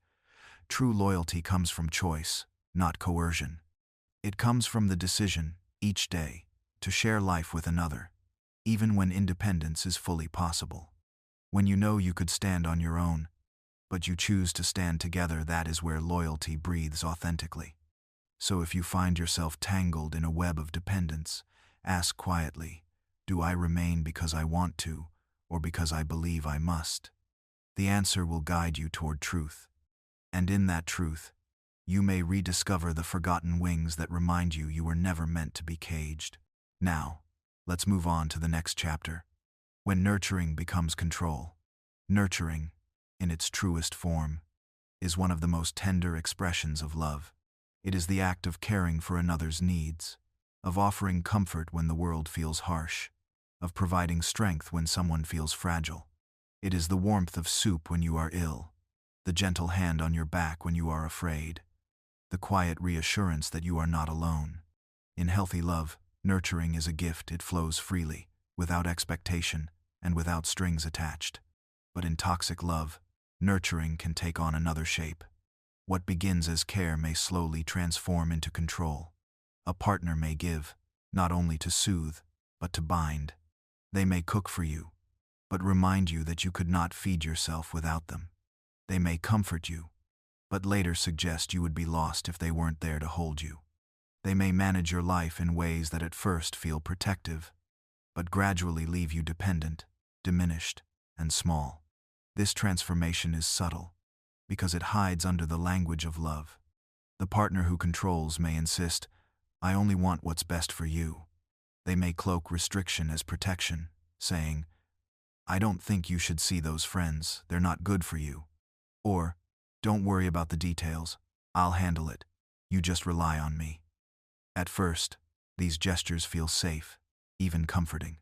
But over time, they erase your independence, until the care you once welcomed begins to feel like chains. Control through nurturing works because it blurs boundaries. When someone meets your needs so thoroughly, you stop practicing how to meet them yourself. You grow accustomed to leaning, until standing alone feels impossible. The caregiver becomes the gatekeeper not only to comfort, but to freedom.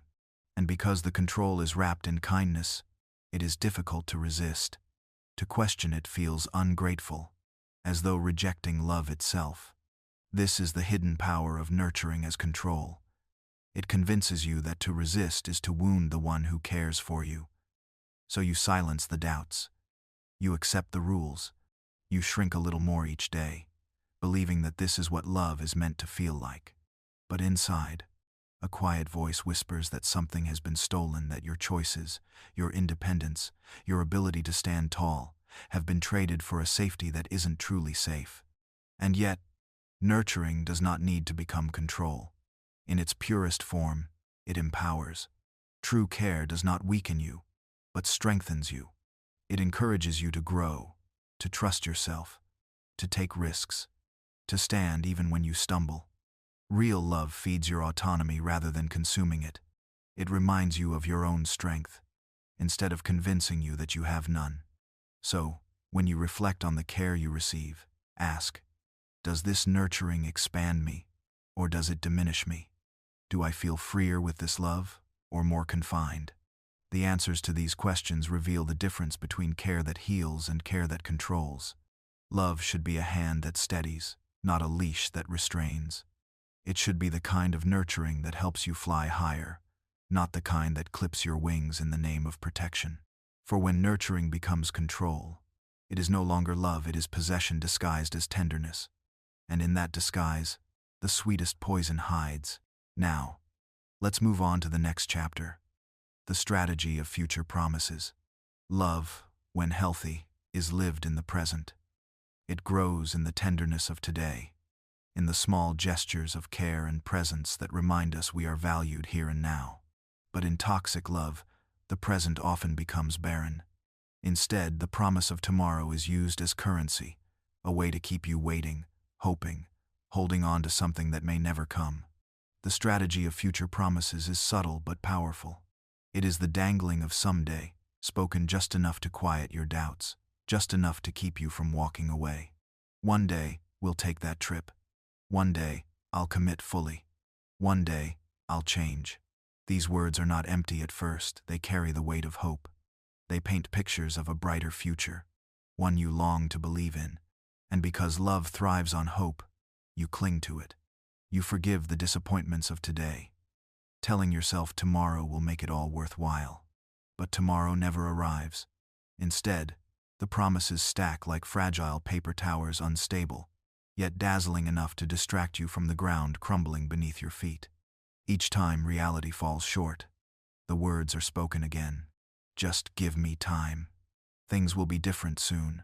The cycle continues, and in the meantime, your needs remain unmet. Your heart remains waiting. This tactic works because it ties you to the future instead of the present. You begin to measure love not by what you receive now, but by what you are told will come. You excuse the emptiness of today with visions of tomorrow. It keeps you invested, even when the evidence of change is absent. And with every unmet promise, your tolerance grows. You tell yourself you've already waited this long, surely it would be foolish to leave now, when fulfillment could be just around the corner. The danger is that the future becomes a leash. It binds you, not with reality, but with fantasy. And fantasy can be far more persuasive than fact. After all, who doesn't want to believe in transformation, in better days ahead, in love that will one day blossom into its fullest form? This longing is deeply human. It is why the strategy works so well. It plays on your hope, your patience, your dreams. Yet the question remains, if love cannot show itself today, what assurance is there it will arrive tomorrow? If someone's tenderness, respect, or commitment always belongs to a later time, is it truly love, or simply a mirage designed to keep you in place? True love does not only live in promises, it reveals itself in action. It does not delay its care, nor suspend its kindness until conditions are met. It breathes life into the present, proving itself not in words of what will be, but in the reality of what is. To free yourself from the trap of future promises is to return to the present moment. It is to ask, what am I receiving now? How am I being loved now? For if love is always deferred, always postponed, then it may not be love at all, but a strategy of control keeping you waiting for a future that was never meant to come. Hope is beautiful, but when used as a weapon, it becomes a cage. And in toxic love, the future can be a prison disguised as paradise. Now, let's move on to the next chapter. Love or social status. Decoding intentions. At its essence, love is meant to be a union of hearts, a meeting of two souls who choose one another not for gain, but for connection. Yet, in toxic love, the lines between affection and ambition can blur. The question arises, do they love you, or do they love what being with you represents? When love and social status intertwine, affection may become less about the person and more about the pedestal. Being with you might offer them access to influence, to prestige, to admiration from others. The relationship becomes a mirror, reflecting back not intimacy, but image. And suddenly, you are not seen for who you are, but for what you symbolize. This dynamic often begins subtly. You notice their pride when others admire your partnership. You hear their voice brighten when introducing you in public spaces. Compliments shift from, "I love who you are," to, "I love what we look like together." Slowly, the focus drifts from inner connection to external validation. The danger here lies in invisibility. When love is tied to status, your individuality can vanish behind the role you play. You become a character in someone else's story, a prop in their display of success. Your worth in their eyes rises and falls not with your humanity, but with how well you maintain the image they wish to project. This can feel intoxicating at first. To be placed on a pedestal, to be admired for your association, can mimic the sensation of being cherished. Yet deep inside, you may begin to feel hollow.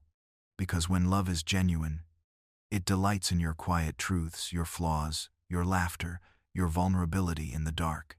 When love is driven by status, it craves performance, polish, and the applause of others.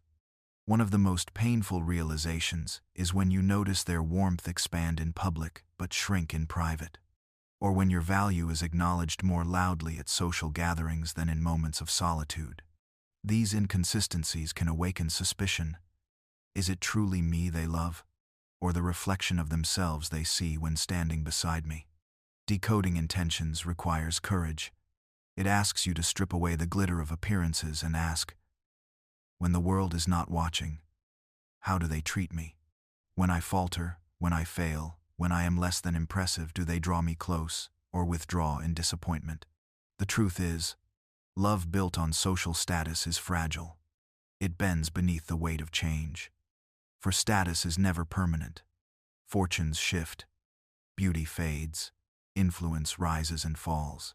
If affection rests solely on these unstable grounds, it cannot weather the storms of time. But love that is real, it endures, because it rests not on what you represent, but on who you are at your core.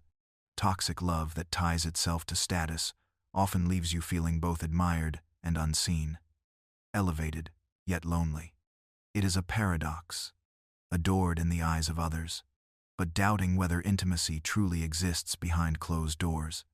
The gentle truth is this: you deserve love that sees beyond your reflection. You deserve someone who does not love the pedestal, but the person. Someone whose affection does not swell with your status, but remains steady even in your lowest seasons. Love or social status, when the distinction is blurred, the heart must look carefully. For only one of them will hold you with tenderness when the spotlight fades. Now, let's move on to the next chapter: financial stability as attraction strategy. Money, in love, has always carried a quiet weight. It is not love itself, yet it shapes the space where love grows. In its most balanced form, financial stability provides security, comfort, and ease, the soft ground on which intimacy can rest, without constant fear of survival. But in toxic love, stability can transform from a foundation into a strategy, from support into leverage. When financial stability becomes an attraction strategy, it is no longer about partnership, but about power. One partner may present their wealth, their resources, or their ability to provide as the centerpiece of the bond. Their generosity appears grand, their presence reassuring. But beneath the surface, this form of attraction can create dependency. And dependency, when manipulated, blurs the lines between affection and control. At first, it feels like safety. To be with someone who can cover the bills, arrange the comforts, and offer financial ease can soothe deep-seated fears. It may even mimic devotion. Look how much I give you. Look at the life you can live with me. But slowly, the gift may shift into a chain. You may begin to sense the subtle undertone. You need me. Without me, where would you be? This dynamic can create an invisible imbalance. Decisions about life, career, or freedom become tethered not to what you desire, but to what their financial presence allows. The one who holds the purse strings may also hold the power to dictate terms. Even when unspoken, the message lingers. Love here is conditional, wrapped in the currency of security. And so, affection becomes transactional. The relationship feels less like a union of equals and more like a contract, your loyalty in exchange for their provision. Over time, this arrangement can erode your sense of agency. Instead of choosing to stay because of love, you remain because leaving feels impossible, terrifying, or impractical. The manipulation deepens when money is paired with promises. They might remind you of all they've given or all they plan to give. They may say, "No one else can offer you this life," planting doubt in your ability to stand on your own. Slowly, gratitude is replaced by guilt, and freedom by fear. Yet, what makes this dynamic especially complex is that it is often dressed in kindness. The gifts appear generous, the lifestyle feels enviable. Outsiders may admire your situation, never seeing the invisible cords of dependency tightening around your choices. To others, it looks like luck. To you, it feels like entrapment. The heart begins to wonder. If the money were gone, would the love remain? If the financial stability were stripped away, would the bond still hold? These questions are uncomfortable, but they reveal the truth. Genuine love does not vanish when comfort fades. It remains even when life demands simplicity, even when external wealth dissolves. In toxic love, however, financial stability as an attraction strategy ensures the opposite. It creates a bond that is only as strong as the bank account, only as steady as the stream of gifts and provisions. And because money is not permanent, because fortunes rise and fall, this love is always at risk of collapse. The deeper tragedy is that when money is used as leverage, it overshadows the real qualities of love: tenderness, loyalty, laughter, and presence. What you need most is not wealth placed before you, but a hand that holds yours through hardship, a heart that stays when life is uncertain. And so the question lingers gently. Is the attraction built on who you are, or on what they can offer? Is it intimacy that binds you, or the fear of losing stability? Only one of these will sustain you when life shifts. The other will leave you stranded, realizing that love built on wealth was never truly love at all. Now, let's move on to the next chapter: reputation and influence in romantic choices. Love rarely happens in a vacuum. Though it feels private, intimate, and deeply personal, our choices are often influenced by how others see us and how we wish to be seen. Reputation, social standing, and influence cast long shadows over romantic connections, shaping not only who we are drawn to, but also why we stay. In toxic love, reputation is not just background noise, it becomes a weapon, a strategy, a subtle but powerful form of control. A partner's influence in society can seem intoxicating. Their charm in social circles, their admired career, their network of powerful friends, all of it can feel like a reflection on you. To be chosen by someone admired by many can ignite pride. It feels like validation. If they are respected, and they choose you, then you too must carry a kind of worth. This glow can mask red flags, making you blind to the fractures hidden beneath the public facade. But reputation, when used manipulatively, becomes a cage. If the world sees your partner as generous, charismatic, or successful, You may struggle to speak out about the darker truths you experience behind closed doors. Who would believe you? The fear of disbelief or ridicule silences many, forcing them to carry private pain while maintaining the public illusion of a perfect love.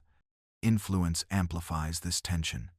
When your partner holds sway over social or professional circles, the cost of leaving can feel unbearable. To walk away may mean not just losing them, but losing access, status, or community. Toxic love thrives here, in the silent calculation. Is your happiness worth the reputation you risk?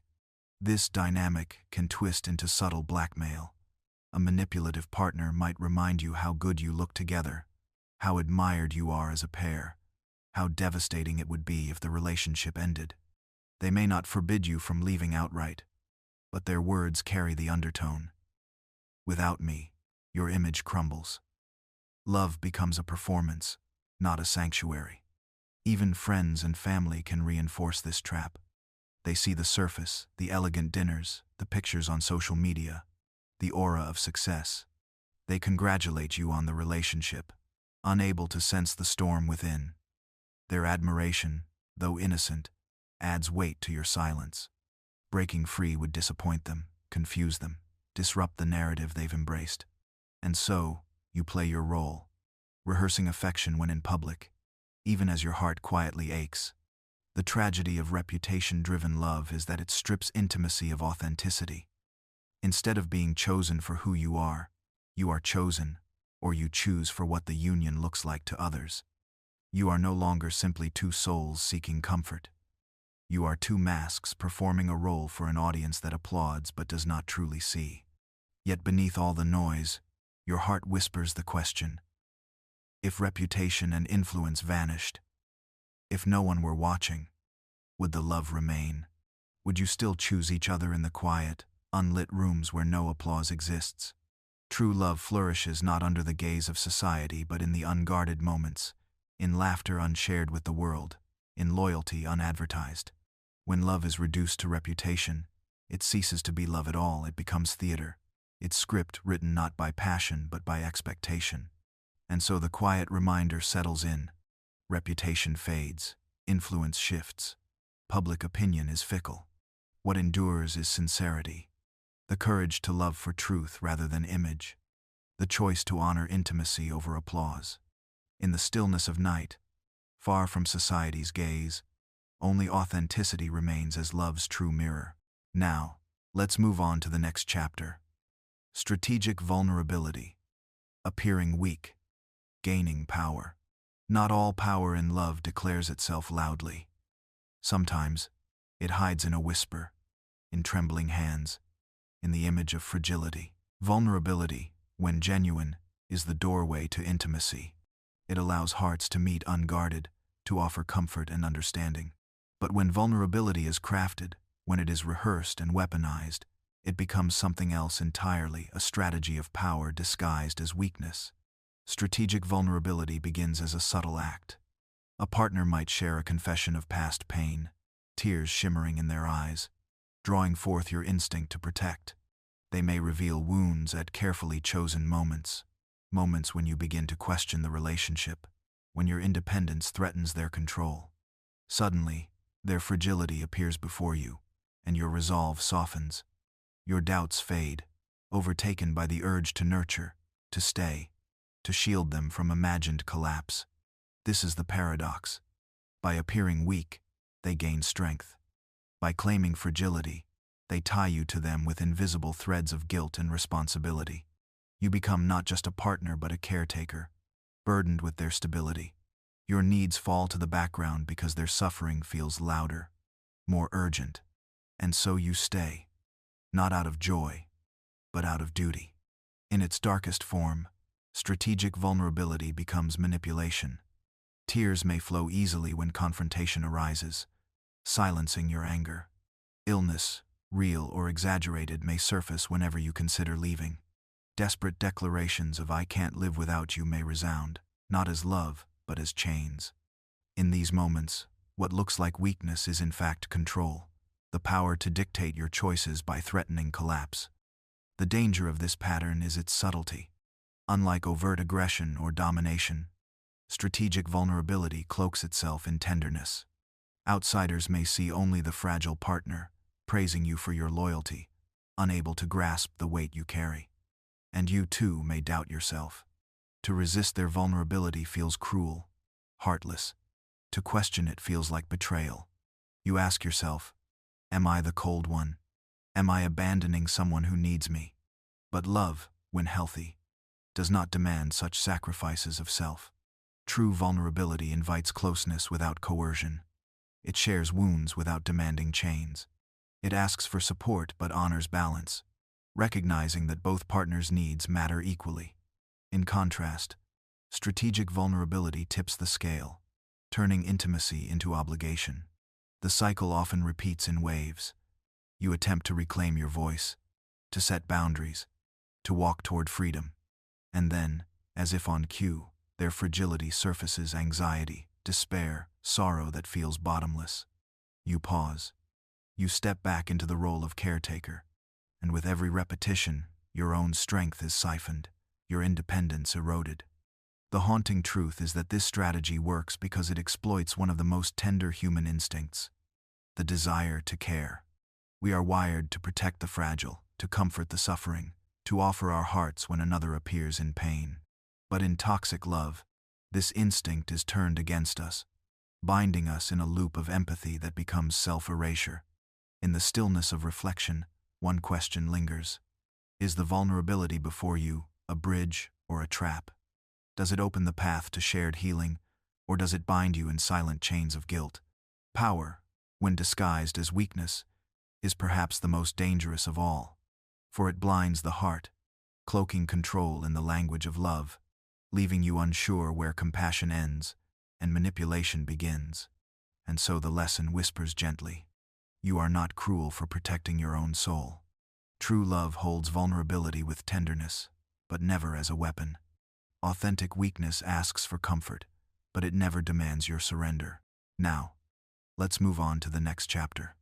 Testing devotion through sacrifice. In love, sacrifice often carries a sacred glow. To give something up for another feels noble, almost holy, a sign that love runs deeper than comfort, deeper than self. In healthy bonds, sacrifice can indeed be a gentle offering, a quiet way of saying you matter to me more than my convenience. But when sacrifice becomes a test, when it is demanded rather than freely given, love begins to shift from devotion into coercion. Testing devotion through sacrifice is a pattern as old as myth. Kings once demanded suitors prove their worth by enduring trials, by bleeding for their beloved's hand. Lovers wrote poems of giving up everything: family, fortune, even freedom for the one they adored. But when such tests seep into the private chambers of modern love, they rarely appear so grand. Instead, they come quietly, disguised as requests, as ultimatums, as subtle manipulations. A partner may whisper, "If you truly love me, you'll do this for me." The words seem simple, but the weight behind them is immense. Each request becomes a test, each refusal a verdict on your devotion. To love them, you are asked to give up friendships, to sever ties with family, to silence your own dreams. Slowly, the map of your life begins to shrink, your world folding into the shape of their desires. What makes this pattern so insidious is the illusion of choice. Technically, you could say no. Technically, you could resist. But refusal carries a hidden punishment, the accusation that your love is not enough. And so you comply, not because you want to, but because you cannot bear to be seen as failing, as unworthy of the very love you yearn to protect. The sacrifices may begin small: a weekend plan canceled, a personal hobby abandoned, a boundary crossed for their comfort. But soon the stakes rise. Careers are reshaped, opportunities declined, identities eroded, all in the name of proving love. And the more you give, the more they demand. Devotion becomes a never-ending test, and you are forever running, forever striving to earn what should have been freely given. There is a cruel brilliance in this strategy. It ensures that you are always on trial, always measured against the yardstick of sacrifice. And in this endless proving, the balance of the relationship tilts. One partner receives endlessly, while the other bleeds quietly into the soil of compromise. But here lies the paradox. True devotion does not need testing. Love that is real shines in the small moments, in the everyday acts of care, in the simple willingness to walk beside one another. It does not require the burning of bridges or the silencing of self. It grows not through sacrifice demanded, but through sacrifice offered gently, freely, with no expectation of return. And yet, many stay bound in this trial of love. For each sacrifice given makes it harder to leave, harder to admit that the devotion was never truly recognized. To walk away after giving so much feels like erasing one's own story. And so, the tests continue, until one either breaks or awakens. In the quiet hours, when reflection softens the noise, a question emerges. How much of your life can be traded before the soul itself is lost? And if love demands endless proof, was it ever love at all or merely a hunger for control, cloaked in the poetry of sacrifice? True love whispers gently, "You are enough as you are. You need not bleed to be worthy of my heart. Anything less is not devotion but a trial that was never yours to endure." Now, let's move on to the next chapter, the silent exit as a tactical choice. Not all endings come with storms. Some do not shout, do not slam doors, do not break with a final scene of chaos. Some end quietly, like a candle snuffed out without warning, leaving only the faint trace of smoke in the air. This is the silent exit, a departure not declared, but enacted. A retreat without closure, without explanation, without goodbye. To choose silence as the method of leaving is not always an act of cowardice. Sometimes it is survival. There are people who have been so entangled in webs of manipulation, so worn down by endless cycles of pleading and protest, that words no longer carry weight. Explanations are twisted, reasons dismissed, goodbyes turned into bargaining tables. For them, the silent exit becomes the only way out, the one door that cannot be locked behind them. And yet, silence also has another face: power. To vanish without a word can be a strategy, a way of seizing control. It denies the other person the closure they may crave, leaving them haunted, questioning, replaying every moment in search of what went wrong. The silent exit says, "I choose not to explain myself. I leave you in the dark." It is absence as a form of presence, silence as a weapon sharper than words. This choice often arises when communication has failed, when every attempt at dialogue turns into conflict or manipulation. To leave silently is to refuse another round of games. But it can also be a deliberate punishment, a way to wound by withholding clarity, to make someone live with uncertainty as their shadow. In this sense, the silent exit is not just a leaving, it is a message left unspoken, echoing louder than any confrontation. For the one left behind, the silence becomes unbearable. They imagine messages that never arrive, conversations that never unfold. They write stories in their minds, each version ending differently, but none carrying the certainty of truth. This lack of closure gnaws at the heart. It is grief without ritual, loss without acknowledgement. The mind circles endlessly, asking, "Was I not worth a goodbye? Was my love so disposable that it could vanish like this?" And yet, in its stillness, the silent exit carries a strange kind of finality. There are no arguments to revisit, no apologies to hope for, no explanations to untangle. There is only absence, stark and absolute. It demands a different kind of healing, not through conversation, but through acceptance. Acceptance that sometimes the story ends mid-sentence. And that is all. For those who choose the silent exit, the motives are rarely pure. Some seek freedom, some seek power, some seek escape. For those who endure it, the aftermath is a mirror of their own strength. To sit in the silence, to resist filling it with self-blame, to allow unanswered questions to remain unanswered, this is its own kind of courage. The silent exit reminds us that not every love story ends with a clear lesson or a neat conclusion. Some simply dissolve into quiet, leaving behind an empty space where words might have been. And perhaps, in that emptiness, one must learn the hardest truth: that closure does not always come from another's mouth. Sometimes it must be carved from one's own heart, shaped not from what was said, but from what will never be spoken. Love may begin with words, with vows and promises, but sometimes it ends in silence, a silence that, paradoxically, speaks louder than any farewell. Now, let's move on to the next chapter: using breakups as ultimatums. There are some who treat love not as a sanctuary but as a stage for power plays.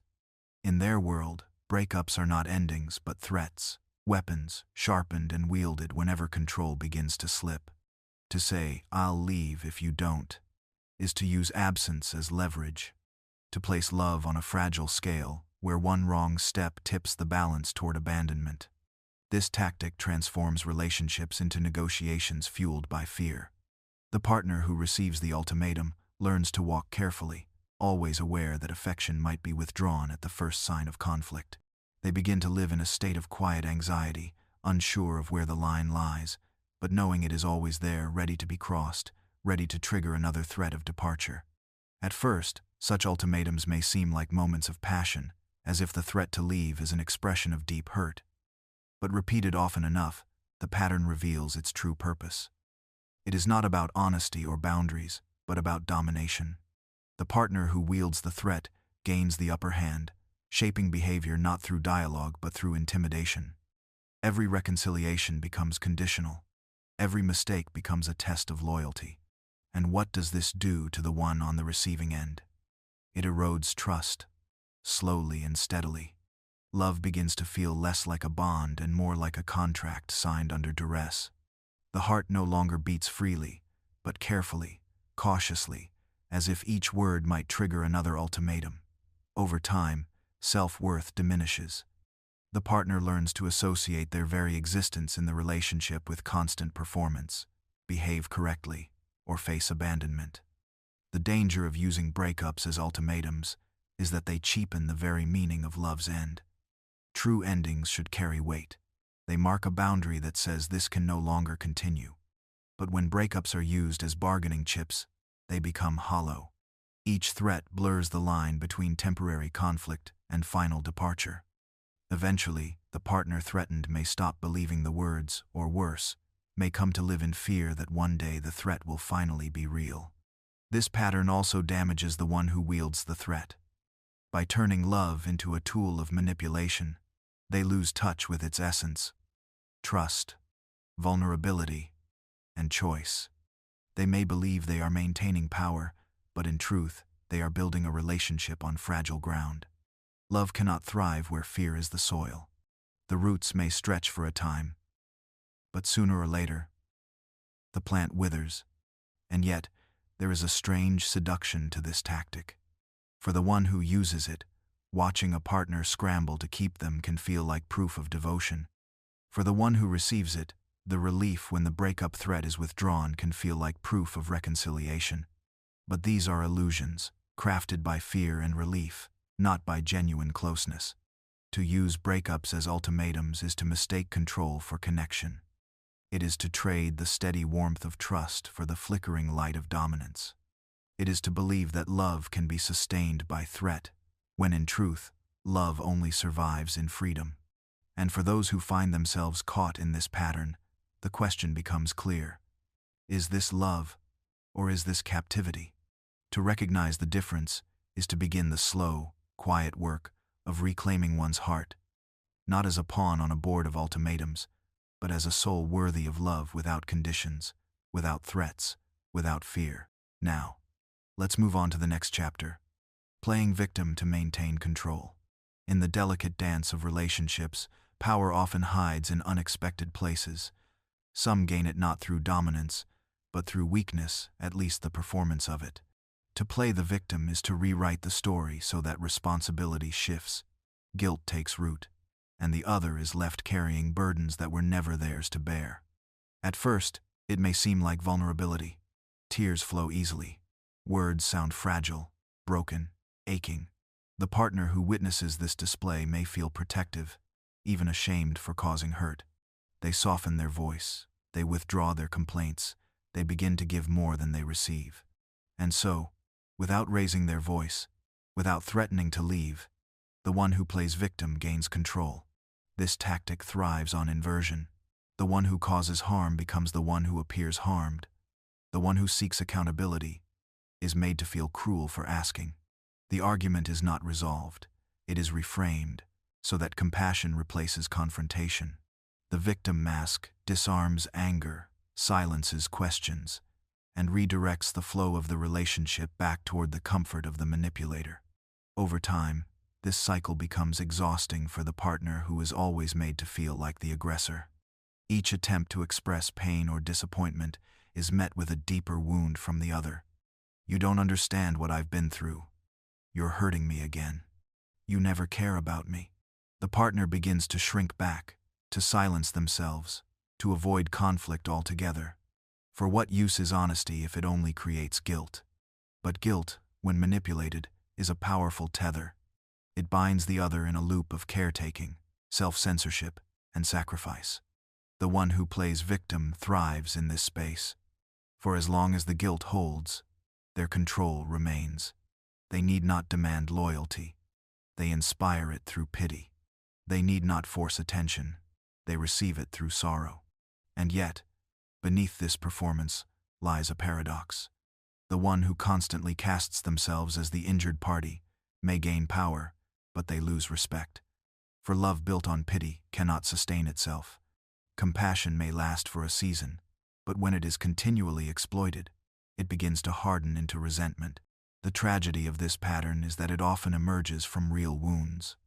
Many who play victim have been hurt deeply before. Their suffering may be genuine, their pain real. But when that pain becomes a tool rather than a truth, it shifts from healing into manipulation. Instead of asking for care, it demands it. Instead of seeking connection, it enforces dependence. For the partner caught in this cycle, the cost is subtle but immense. They begin to lose sight of their own needs, their own voice, their own right to be comforted. The relationship becomes one-sided, weighted heavily toward the endless fragility of the other. And when every conflict ends with one person broken and the other guilty, growth cannot happen. The same wounds remain, replayed and rehearsed, a script that never changes. To play victim in order to maintain control is to turn love into theater. It is to craft scenes of suffering where the applause is measured not in admiration but in compliance. And while the role may secure short-term power, it sacrifices the deeper intimacy that comes only from honesty, accountability, and equality. True vulnerability does not manipulate. True vulnerability allows space for both voices to be heard, both wounds to be seen, both hearts to be cared for. It does not silence, it opens. It does not chain, it frees. And so, the mask of victimhood, while powerful, is also fragile. For once it is recognized, once the partner sees the strings of guilt being pulled, the spell begins to break. And in that moment, love has a chance not to be manipulated, but to be chosen. Now, let's move on to the next chapter. The comeback strategy. Rekindling for power. Some relationships never truly end. They pause, they fracture, they fall silent only to reappear again, like embers glowing beneath ashes, ready to ignite when the wind returns. This is the essence of the comeback strategy, using absence not as closure, but as preparation. For in the realm of toxic love, endings are not always endings. They are tools, pauses in a longer performance designed to gain more control when the curtain rises once more. The comeback begins with distance. Time apart creates longing, uncertainty, even despair. Memories sharpen, softening the edges of pain and magnifying the sweetness of what was good. The one who leaves knows this. They rely on the mind's tendency to romanticize the past, to forget the sharpness of betrayal and remember instead the warmth of closeness. By the time they return, their absence has already done the work. Their partner is softened, craving reunion, ready to forgive. When they reappear, they do so not as they were, but as they wish to be seen. They arrive with apologies, with promises, with a new script. They speak of lessons learned, of change, of second chances, and for the one waiting, hope surges.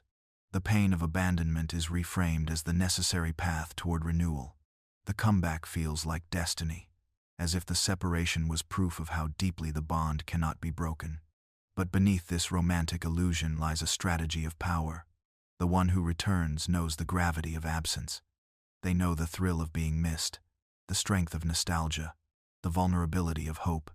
By leaving and then returning, they reset the balance of the relationship in their favor. They become the one who controls when closeness is granted and when it is withdrawn. They are not just a partner, they are the architect of longing. This strategy thrives on cycles. The breakup is not a collapse, but a rehearsal. The reunion is not healing, but reinforcement. Each time the cycle repeats, the partner grows more invested, more willing to endure pain for the reward of reunion. The logic becomes dangerous. If they came back before, they will come back again. If I wait long enough, if I forgive enough, love will return. The absence itself becomes proof of connection, rather than a symptom of its fragility. And so, the comeback is not about love, it is about control. It teaches the partner that abandonment is not an end, but a test. It conditions them to accept loss as temporary, betrayal as forgivable, inconsistency as passion. Over time, they stop resisting the cycle and instead brace for its rhythm. The leaving, the waiting, the returning. Their heart becomes a pendulum, swinging endlessly between despair and relief. Yet, like all strategies of manipulation, this too erodes the very foundation it exploits. Each comeback may bring joy, but it also brings uncertainty. Each reunion rekindles affection, but it also deepens mistrust. The partner learns, even if unconsciously, that love is conditional, fragile, easily taken away. They learn that the person they cling to is also the person who can disappear without warning. The tragedy is that many comebacks feel real in the moment. They carry the warmth of familiarity, the sweetness of rediscovery. For a time, the relationship glows as if renewed. But the power of the comeback lies not in love reborn, but in love controlled. And once recognized, this cycle reveals itself not as destiny, but as design. To see it clearly is to step out of the rhythm, to recognize that love should not need to be lost to be valued, that true intimacy does not demand absence to prove its strength. The comeback may hold power, but it cannot hold peace. And peace, in the end, is what love was meant to bring. Now, let's move on to the next chapter, winning the narrative after a breakup. When a relationship ends, the silence it leaves behind is rarely empty. Instead, it becomes filled with stories, whispers, explanations, interpretations of why love unraveled. In the quiet aftermath of heartbreak, people often scramble to define what happened, to claim ownership of the truth. And in toxic dynamics, this struggle becomes more than a reflection, it becomes a battlefield. Whoever controls the narrative controls the legacy of the relationship. For some, winning the narrative is about survival. They cannot allow themselves to be seen as the one abandoned, betrayed, or discarded. To them, weakness is unbearable, and so they reshape the story. They become the hero who outgrew the relationship, the wise one who saw through the flaws, the strong figure who walked away first. It is less about what happened, and more about how it is remembered. The narrative serves as armor. It protects from shame, from gossip, from the vulnerability of being seen as hurt. The one who wins the story can reframe cruelty as necessity, rejection as empowerment, betrayal as freedom. And once others accept their version of events, it no longer matters what truly unfolded in private. The story is the reality. The partner left behind, if silenced or doubted, becomes a footnote in someone else's carefully curated truth. In toxic love, this weaponization of storytelling can be ruthless. The one who wants control will speak first, shaping perceptions before their partner has a chance to respond. They may paint themselves as the victim, casting their partner as unstable, unfaithful, or impossible to please. They may share intimate details, exaggerating flaws, and minimizing their own wrongs. Each retelling becomes less about truth and more about influence. And the partner, still reeling from heartbreak, may find themselves stripped of voice. To fight back is to seem defensive, To remain silent is to seem guilty. The narrative closes in around them, leaving them not only with the pain of loss, but also with the humiliation of being misunderstood. In this way, control extends beyond the relationship itself. It reaches into the social spaces where reputations are made and memories are held. But winning the narrative is not only about how others see the breakup, it is also about how the self sees it. To rewrite the story is to avoid facing uncomfortable truths. It allows one to sidestep accountability, to deny their own role in the unraveling. If they can believe their own version long enough, the guilt fades, the pain dulls, the lessons never take root, and so they move forward, carrying not growth but illusion. This is the hidden danger. When the story matters more than the reality, healing never truly begins. The partner who clings to a false narrative may seem powerful, but inside, they remain stuck, forever guarding a fragile tale. Meanwhile, the partner who accepts the silence, who wrestles honestly with the truth of what happened, often carries the heavier burden at first, but in time, gains the deeper freedom. In the end, the question is not who wins the narrative, but who wins their own peace. Stories may echo for years, shaping reputations and memories, but they cannot rewrite the private truth that lingers in the quiet of the heart. To release the need for control is to step out of the endless battle of perception and into the possibility of genuine healing. For in love, as in loss, the story you tell the world matters far less than the story you are finally willing to tell yourself. Now, let's move on to the next chapter: how social media amplifies strategy. In ancient times, love played out in the quiet of villages, the hushed corners of palaces, or the secret whispers of letters. But in our modern world, love is not confined to private spaces. It is broadcasted, amplified, and preserved on the glowing screens of social media. What was once fleeting has now become permanent. What was once intimate has become public theater. Social media is not just a tool of connection, it is also a stage. And in toxic love, this stage becomes a weapon, a place where strategies are not only born but multiplied in reach and impact. A single post, a carefully chosen photo, a subtle like on someone else's feed, these small gestures can ripple across networks, leaving trails of meaning far beyond their surface. In toxic dynamics, partners learn to use this amplification with precision. They know that jealousy can be sparked by a filtered photo with the right caption, that insecurity can be inflamed by a sudden silence online. They know that attention from strangers can be flaunted, that public declarations of love can disguise private neglect. Social media allows for performance, a version of love curated to impress the world, even when the truth behind the screen is hollow. One strategy lies in visibility. By posting constantly with a partner, one creates an image of perfection, a highlight reel of happiness. Outsiders envy, while insiders suffer. Another strategy lies in invisibility, erasing the partner from posts, hiding them from stories, or suddenly unfollowing them to signal discontent. These subtle cues become loud declarations in a digital world where absence often speaks louder than presence. Then comes comparison, a silent but deadly weapon. With endless feeds filled with polished lives, one can make their partner feel inadequate by holding them against the illusion of others. A careless comment about someone else's appearance, or a stream of likes on a rival's photos, can unravel a partner's sense of worth. The battlefield is no longer just within the relationship, it expands into every scroll, every notification, every digital shadow. And perhaps the most insidious aspect of social media amplification is permanence.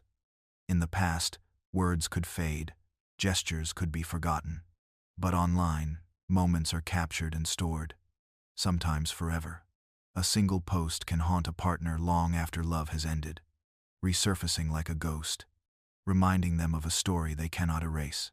The narrative of the relationship lingers in digital archives, binding both partners to an image long after the reality has crumbled. Yet, beneath all this strategy lies a simple truth. Social media does not create toxicity. It magnifies what already exists. The hunger for control, the desire to be seen, the fear of being forgotten, all of these human impulses find louder expression online. For those seeking to manipulate, social media becomes the perfect megaphone. For those seeking healing, it becomes a reminder that silence is almost impossible.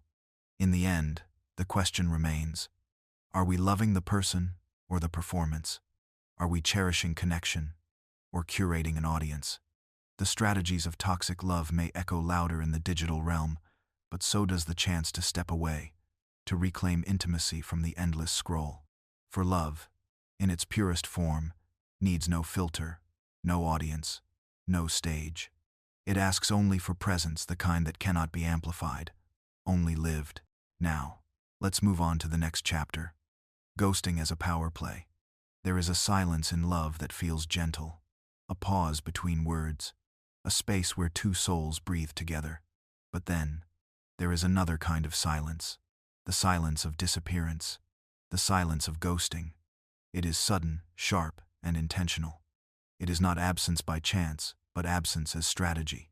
Ghosting, at its core, is withdrawal as power. One partner vanishes without explanation, cutting off communication as if the bond never existed.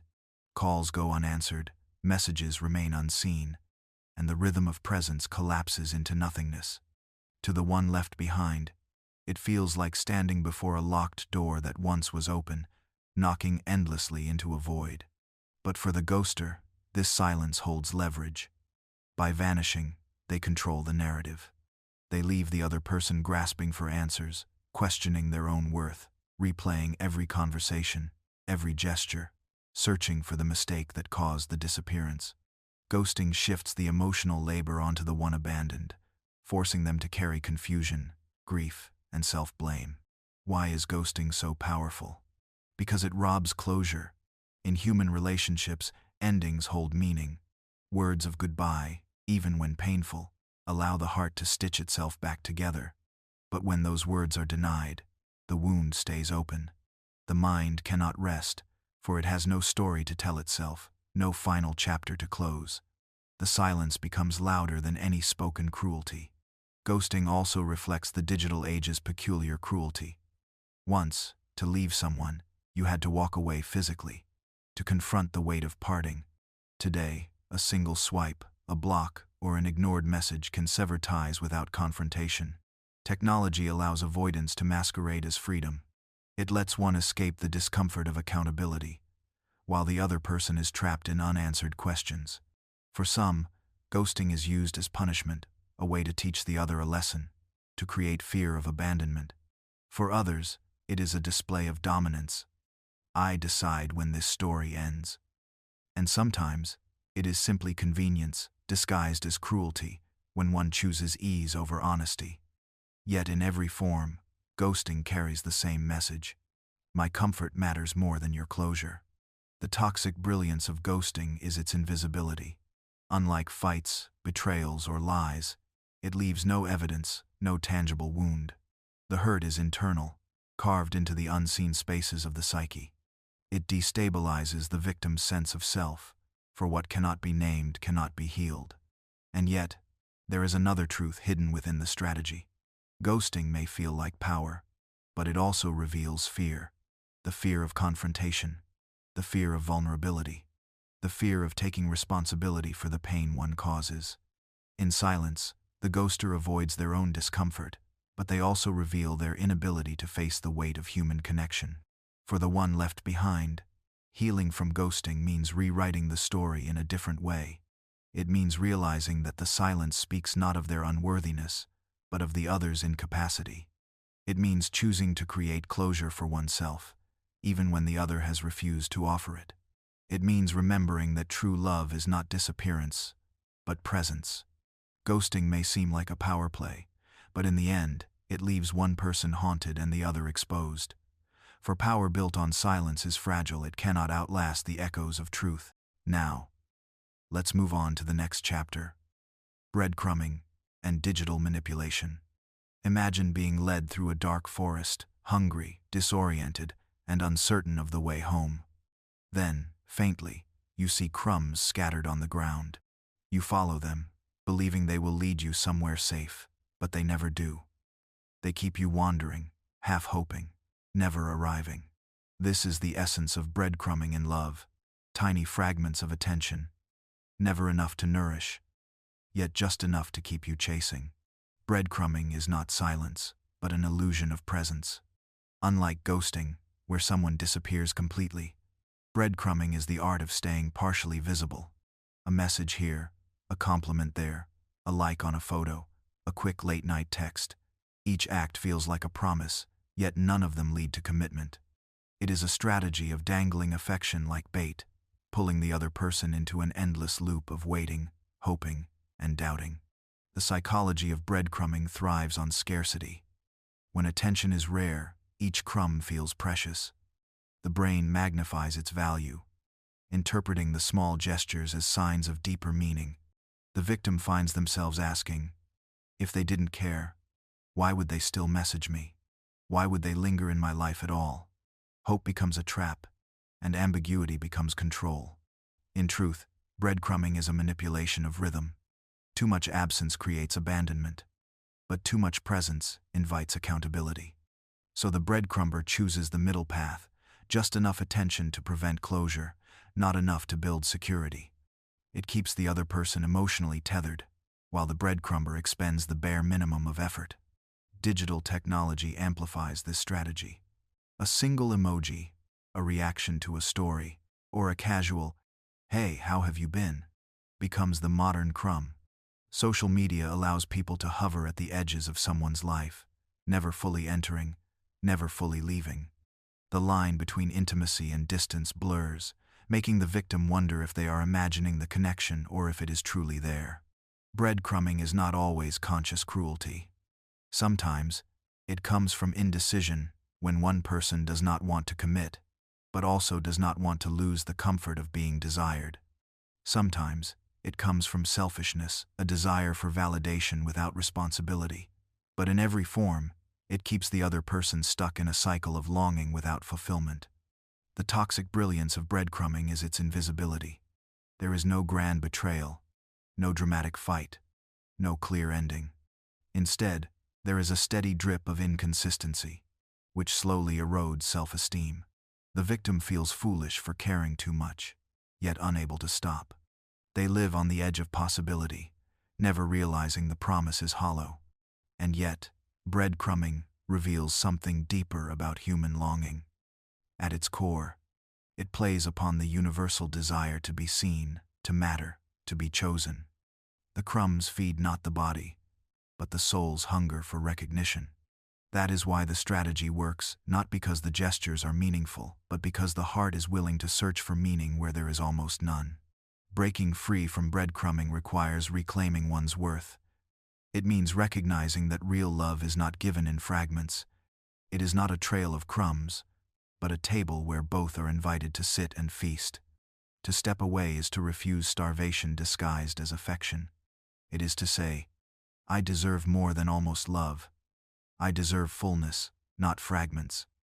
Breadcrumbing may be a strategy of control, but in the end, it leaves one person exhausted and the other exposed.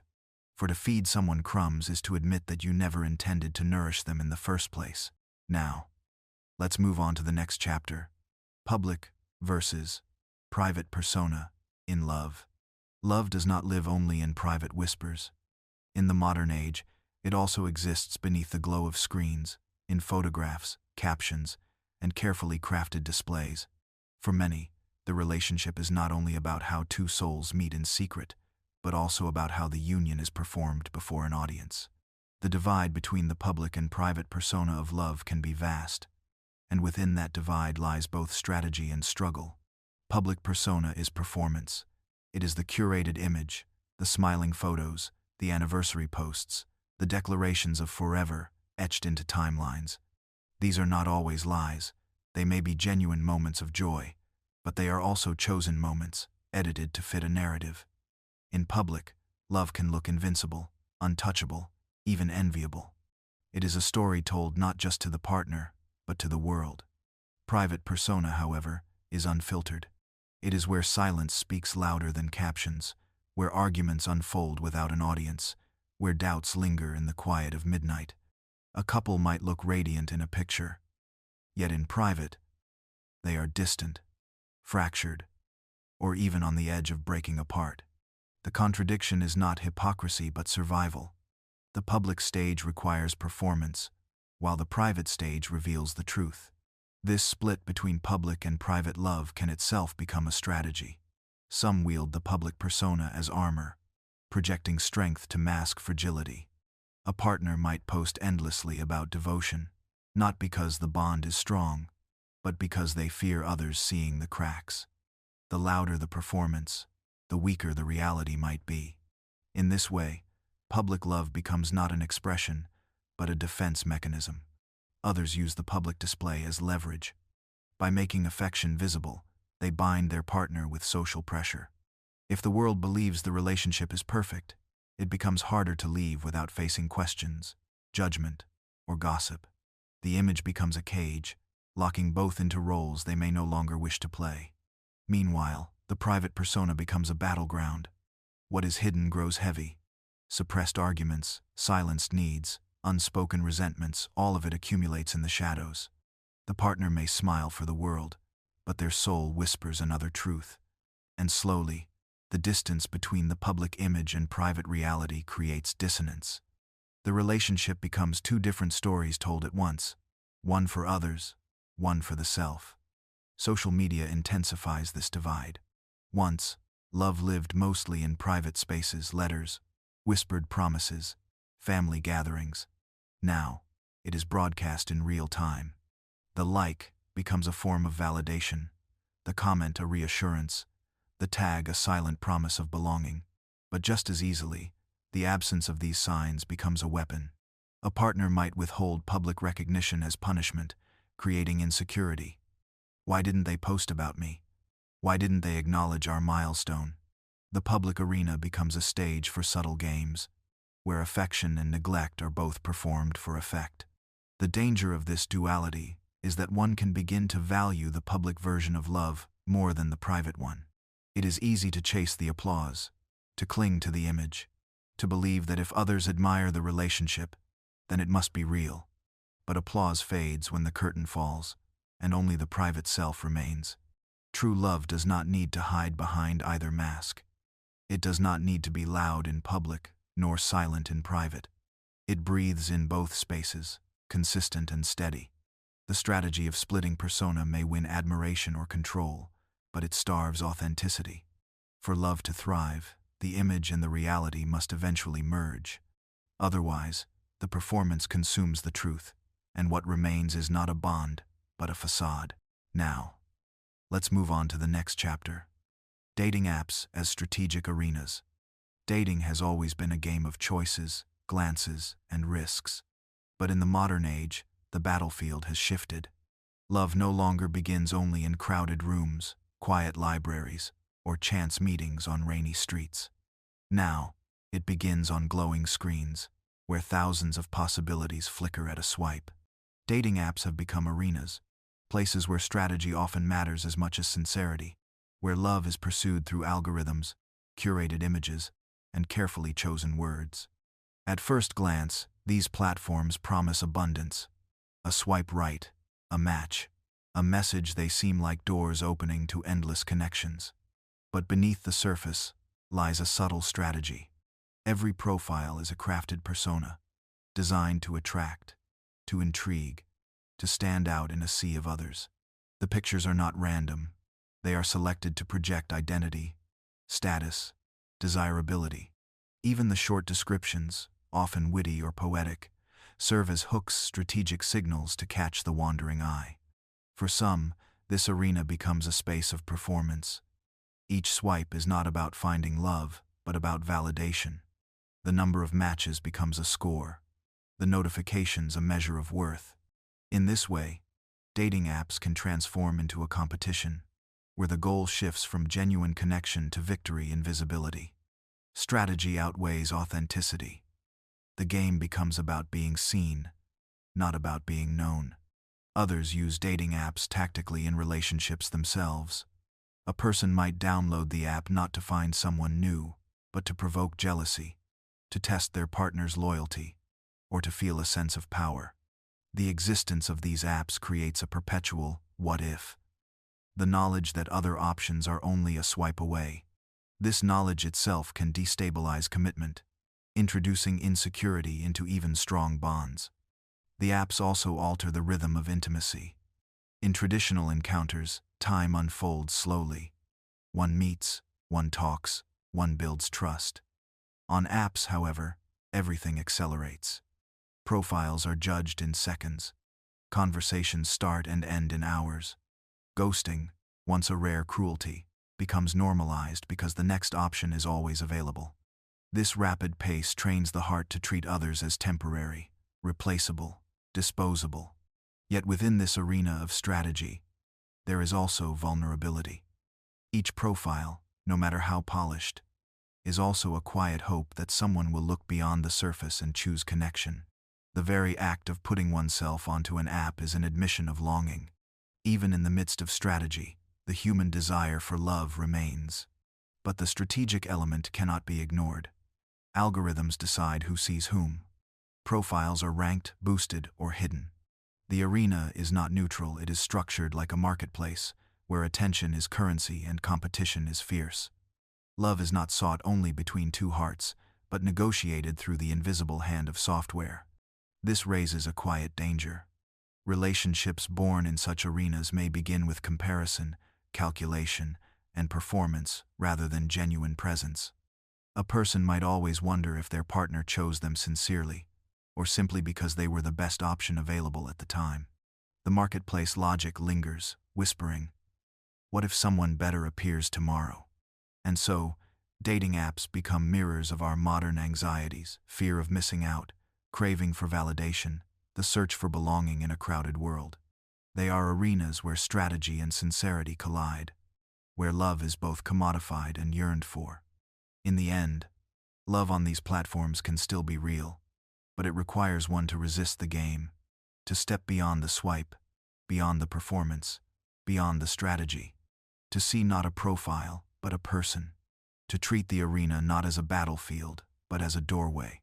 For love, even in the digital age, survives best when it is not a strategy at all, but a surrender. Now, let's move on to the next chapter, recognizing when you're being played. Love is supposed to be a place of safety, of honesty, of openness. But sometimes, it becomes a stage for games we do not realize we are part of until much later. To be played in love is to discover that the connection you thought was genuine was, in fact, a performance. It is to realize that the affection offered was not a gift, but a tactic. Recognizing this is painful, but it is also powerful. For only in awareness can freedom begin. Being played often begins subtly. A partner may mirror your words, your interests, your dreams, not out of shared resonance but out of strategy. They may give you just enough attention to keep you invested, but never enough consistency to feel secure. Their words might be sweet, but their actions tell another story. You are kept off balance, unsure, guessing, hoping. That uncertainty is not an accident. It is the point. You might notice a pattern of mixed signals. One day, they flood you with affection. The next, they withdraw into silence. This push and pull is not confusion, it is control. By keeping you uncertain, they keep you hooked. The highs become intoxicating, the lows devastating. You begin to crave the next surge of affection, even as the inconsistency erodes your peace. Being played also often involves manipulation of perception. They may use gaslighting, convincing you that what you saw or felt is not real. Or they might downplay your concerns, making you feel too sensitive or needy. These are not innocent remarks. They are subtle strategies to make you doubt yourself and depend more on them for validation. Another sign lies in their accountability, or rather, the lack of it. When conflicts arise, responsibility always seems to shift away from them. Excuses appear, stories change, apologies are shallow. Yet somehow, you are left feeling guilty, as though the fractures in the relationship are your fault. This imbalance is a signal. The game is not about shared growth, but about keeping you contained. Recognizing these patterns requires listening not just to words, but to your body, your intuition, your quiet unease. The heart often knows when it is being deceived. It beats faster, it grows restless, It whispers warnings we try to silence. Too often, we dismiss these inner signals because we want to believe in love, we want the story to be true. But denial is the soil where manipulation thrives. To realize you are being played is not to admit weakness, it is to reclaim your strength. It is to step out of the fog and see clearly that the love offered was conditional, performative, or self-serving. And though this recognition hurts, it is also a form of liberation. Because once you see the game, you can choose not to play. The truth is, being played says less about your worth and more about the emptiness of the one playing. People who manipulate often do so because they cannot face their own vulnerability. They hide behind strategies, behind control, behind games, because honesty feels too risky. Their playing is not a reflection of your lack, but of their fear. In the end, to recognize when you are being played is to return to your own center. It is to choose authenticity over illusion, self-respect over false promises. It is to remember that real love does not require games. Real love is not a performance, not a tactic, not a strategy. Real love is presence. Real love is clarity. Real love, unlike manipulation, does not need to deceive to survive. Now, let's move on to the next chapter, how to counter subtle manipulation. Manipulation in love rarely arrives in obvious forms. It does not always shout. More often, it whispers. It is subtle, wrapped in gestures that can seem caring, disguised as jokes, or hidden in carefully chosen silences. This subtlety is what makes it so dangerous because we begin to doubt ourselves before we ever doubt the other person. To counter manipulation, we must first learn to see it, name it, and then gently but firmly return to our truth. The first step is awareness. Manipulation thrives in the shadows, in your uncertainty. When someone uses guilt to shape your behavior, if you really loved me, you'd do this. That is not love speaking, but control. When your feelings are constantly minimized, you're overreacting, it's not a big deal. That is not understanding, but dismissal. The moment you recognize these patterns as strategies, the spell begins to break. Awareness is your first shield. The second step is grounding yourself in your own reality. Manipulation often tries to make you question your perception. Gaslighting, for example, works by eroding your trust in your memory, your judgment, your instincts. To counter this, you must anchor yourself in clarity.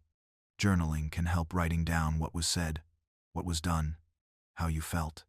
The written record becomes a mirror, reflecting back the truth that someone else may try to distort.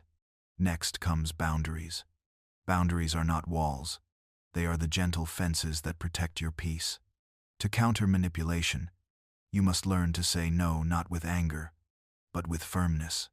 If someone insists on twisting your emotions to control your actions, your boundary is the calm refusal to engage in the game.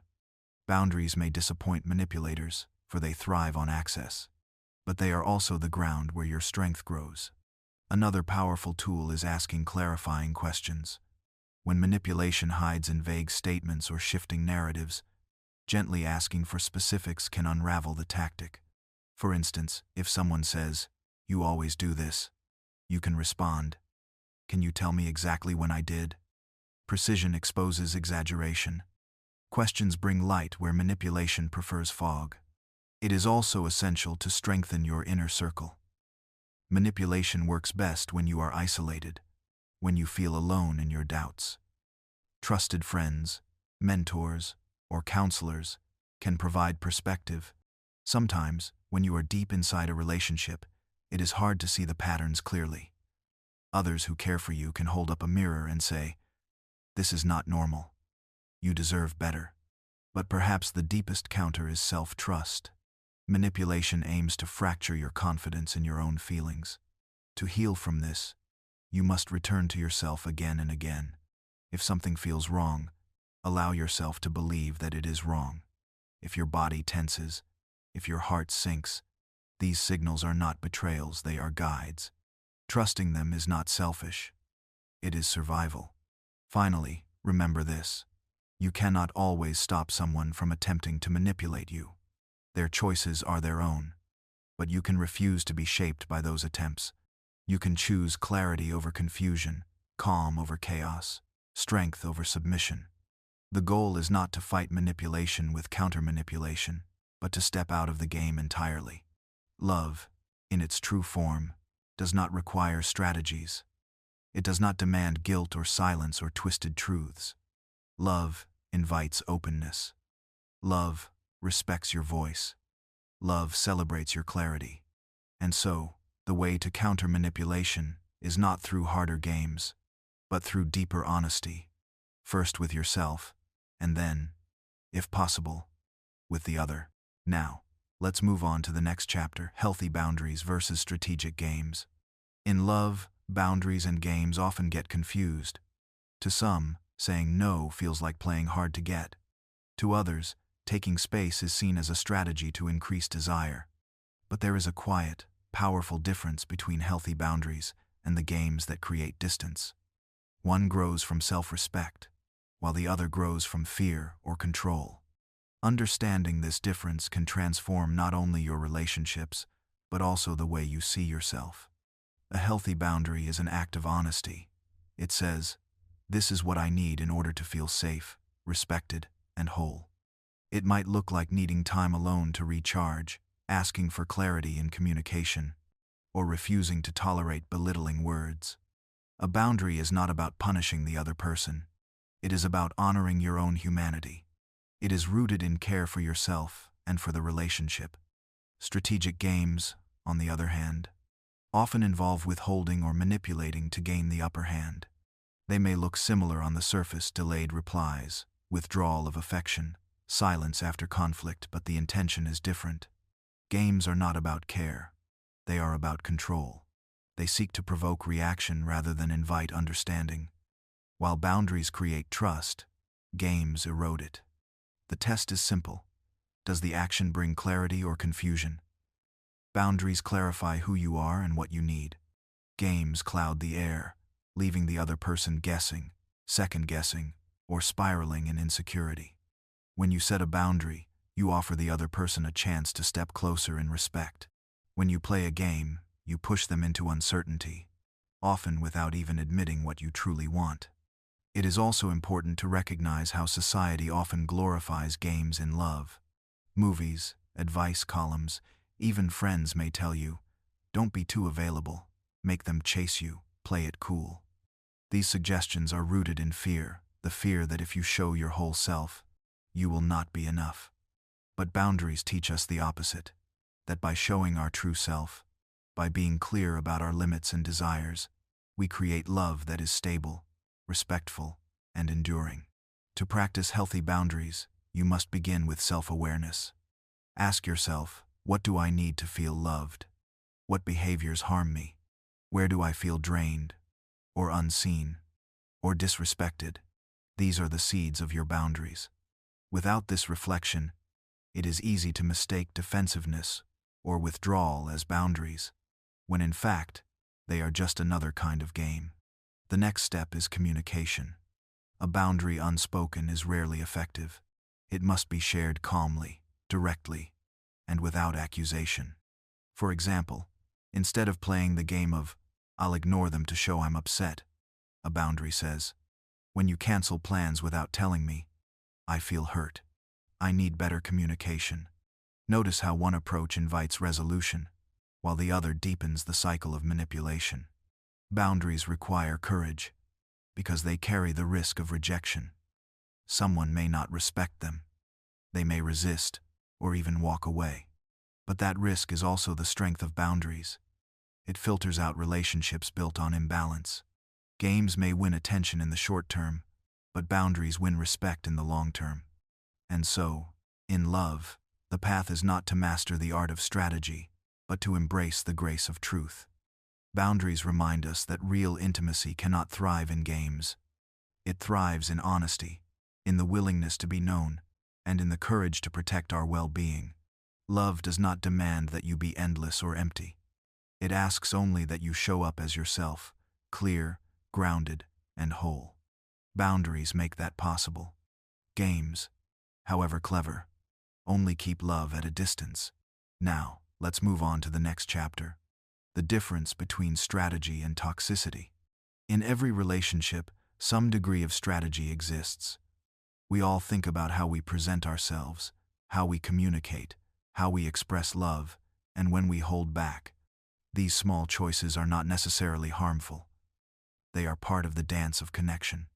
A thoughtful strategy might be remembering your partner's favorite coffee order, or choosing a gentle moment to bring up a difficult topic. Strategy, at its heart, can be about care, timing, and respect. But toxicity wears the mask of strategy and often confuses the heart. Toxicity does not plan with love. It plans with fear, control, or manipulation. It uses timing not to protect feelings, but to keep power. It withholds not to create space, but to create doubt. And slowly, it replaces what could have been intimacy with an endless cycle of guessing, insecurity, and imbalance. The difference lies in intention. Strategy seeks harmony. Toxicity seeks control. One aims to strengthen the bond, while the other slowly erodes it. You might notice this difference in how you feel after the interaction. When strategy is healthy, you feel seen, understood, and valued. When toxicity is present, you leave the moment questioning your worth, second-guessing what was said, or feeling smaller than before. For example, imagine your partner decides not to bring up a stressful work matter during dinner because they want you to relax. That's strategy guided by care. But imagine they withhold important truths about their feelings, finances, or fidelity, not to protect you, but to keep you in the dark. That is toxicity. Sometimes the distinction can be subtle. Games like breadcrumbing, gaslighting, or ghosting are often mistaken for clever strategies. They may even be defended as just how dating works. But behind them lies a deeper intention: to keep you uncertain, dependent, or chasing approval. Healthy strategy never thrives on uncertainty. It thrives on trust and mutual benefit. Another way to recognize the difference is by observing patterns. A single choice of timing may be thoughtful, but repeated actions that leave you doubting yourself, suppressing your needs, or constantly apologizing that reveals toxicity. Strategy adapts to the relationship's needs. Toxicity repeats its cycle, regardless of the cost to the other person. It is also important to reflect inward. Sometimes we ourselves use toxicity without realizing it. When we play games to protect our pride, when we hide truths to avoid conflict, or when we use silence as punishment, we may call it strategy. But deep down, it chips away at connection. Recognizing this within ourselves is not about shame, but about honesty, choosing to move closer to love rather than fear. The line, then, is not about whether you think carefully in love. It is about whether your care is genuine. Are you protecting the relationship, or protecting your power? Are you building intimacy, or building walls? Are you using strategy to express love, or using it to mask truth? Healthy love does not require us to be without thought, but it does require us to be without cruelty. Real connection is not a battlefield where the most cunning wins. It is a home where both can rest without pretense. Strategy can make that home more harmonious, but toxicity will always poison its walls. To love wisely, we must ask ourselves in each choice: is this meant to bring us closer, or to keep me safe at their expense? If the answer is closeness, then it is strategy. If the answer is control, then it is toxicity. That awareness alone can shift the course of a relationship from shadows of manipulation to the warmth of honesty. Now, let's move on to the next chapter: what Machiavelli can teach about real love. When you hear the name Machiavelli, the mind often turns to politics, manipulation, and power. His famous work, The Prince, is remembered for its ruthless pragmatism. It tells rulers that it is better to be feared than loved, that appearances matter more than truth, and that control is the highest form of survival. At first glance, these lessons seem cold, almost heartless. But when we turn our gaze toward relationships, it is worth asking, can anything useful be drawn from Machiavelli's view of human nature? The answer, surprisingly, is yes, but only if we look carefully. Machiavelli never pretended the world was ideal. He wrote about people as they are, not as we wish them to be. In love, this reminder matters. Too often, we approach relationships through rose-colored lenses, believing that love will erase flaws, cure loneliness, and guarantee honesty. But just as rulers who ignored reality fell from power, lovers who ignore reality often fall into disappointment. Machiavelli teaches us the importance of awareness. He reminds us that people sometimes act in their own interest, that promises may be broken, and that appearances can deceive. If we apply this lens to love, it does not mean we should become cold or calculating. It means we should open our eyes. Instead of denying red flags, we acknowledge them. Instead of assuming love alone will fix dishonesty, we recognize patterns for what they are. Awareness, then, becomes a shield not to block love, but to protect its possibility. Another lesson lies in the balance between fear and love. Machiavelli said rulers should choose fear if they cannot be both loved and feared. But in relationships, this principle transforms. The question becomes, is it better to be respected or adored? The truth is, both are necessary. Love without respect can quickly become fragile. Respect without love can become cold.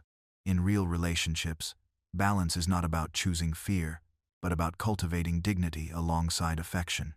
We learn that to sustain love, one must also command respect, not through control, but through healthy boundaries and self-worth. Machiavelli also emphasized adaptability. A wise ruler, he argued, bends with changing times, never relying on luck alone. In love, the same wisdom holds.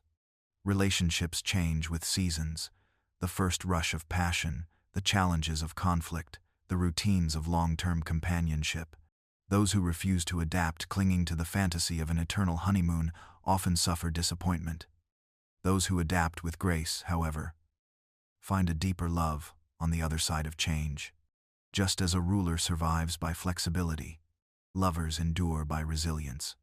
There is also a subtler lesson. Appearances do matter.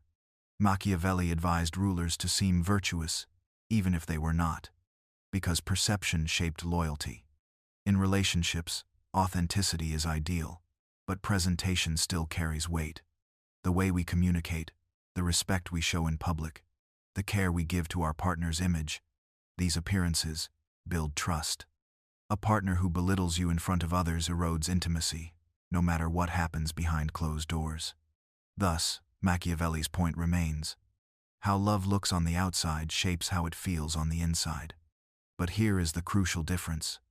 Machiavelli wrote about power over others. Love, when it is true, is about power with others. His lessons can teach us vigilance, self-respect, adaptability, and the importance of appearances. But if applied without compassion, they twist into manipulation. To borrow his wisdom without his ruthlessness is to walk the fine line between survival and intimacy.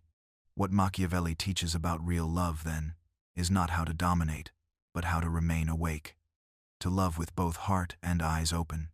To recognize that human nature is flawed, and yet, to choose connection anyway. Perhaps the most radical act is not to follow his path fully, but to transform it where strategy serves not conquest, but care.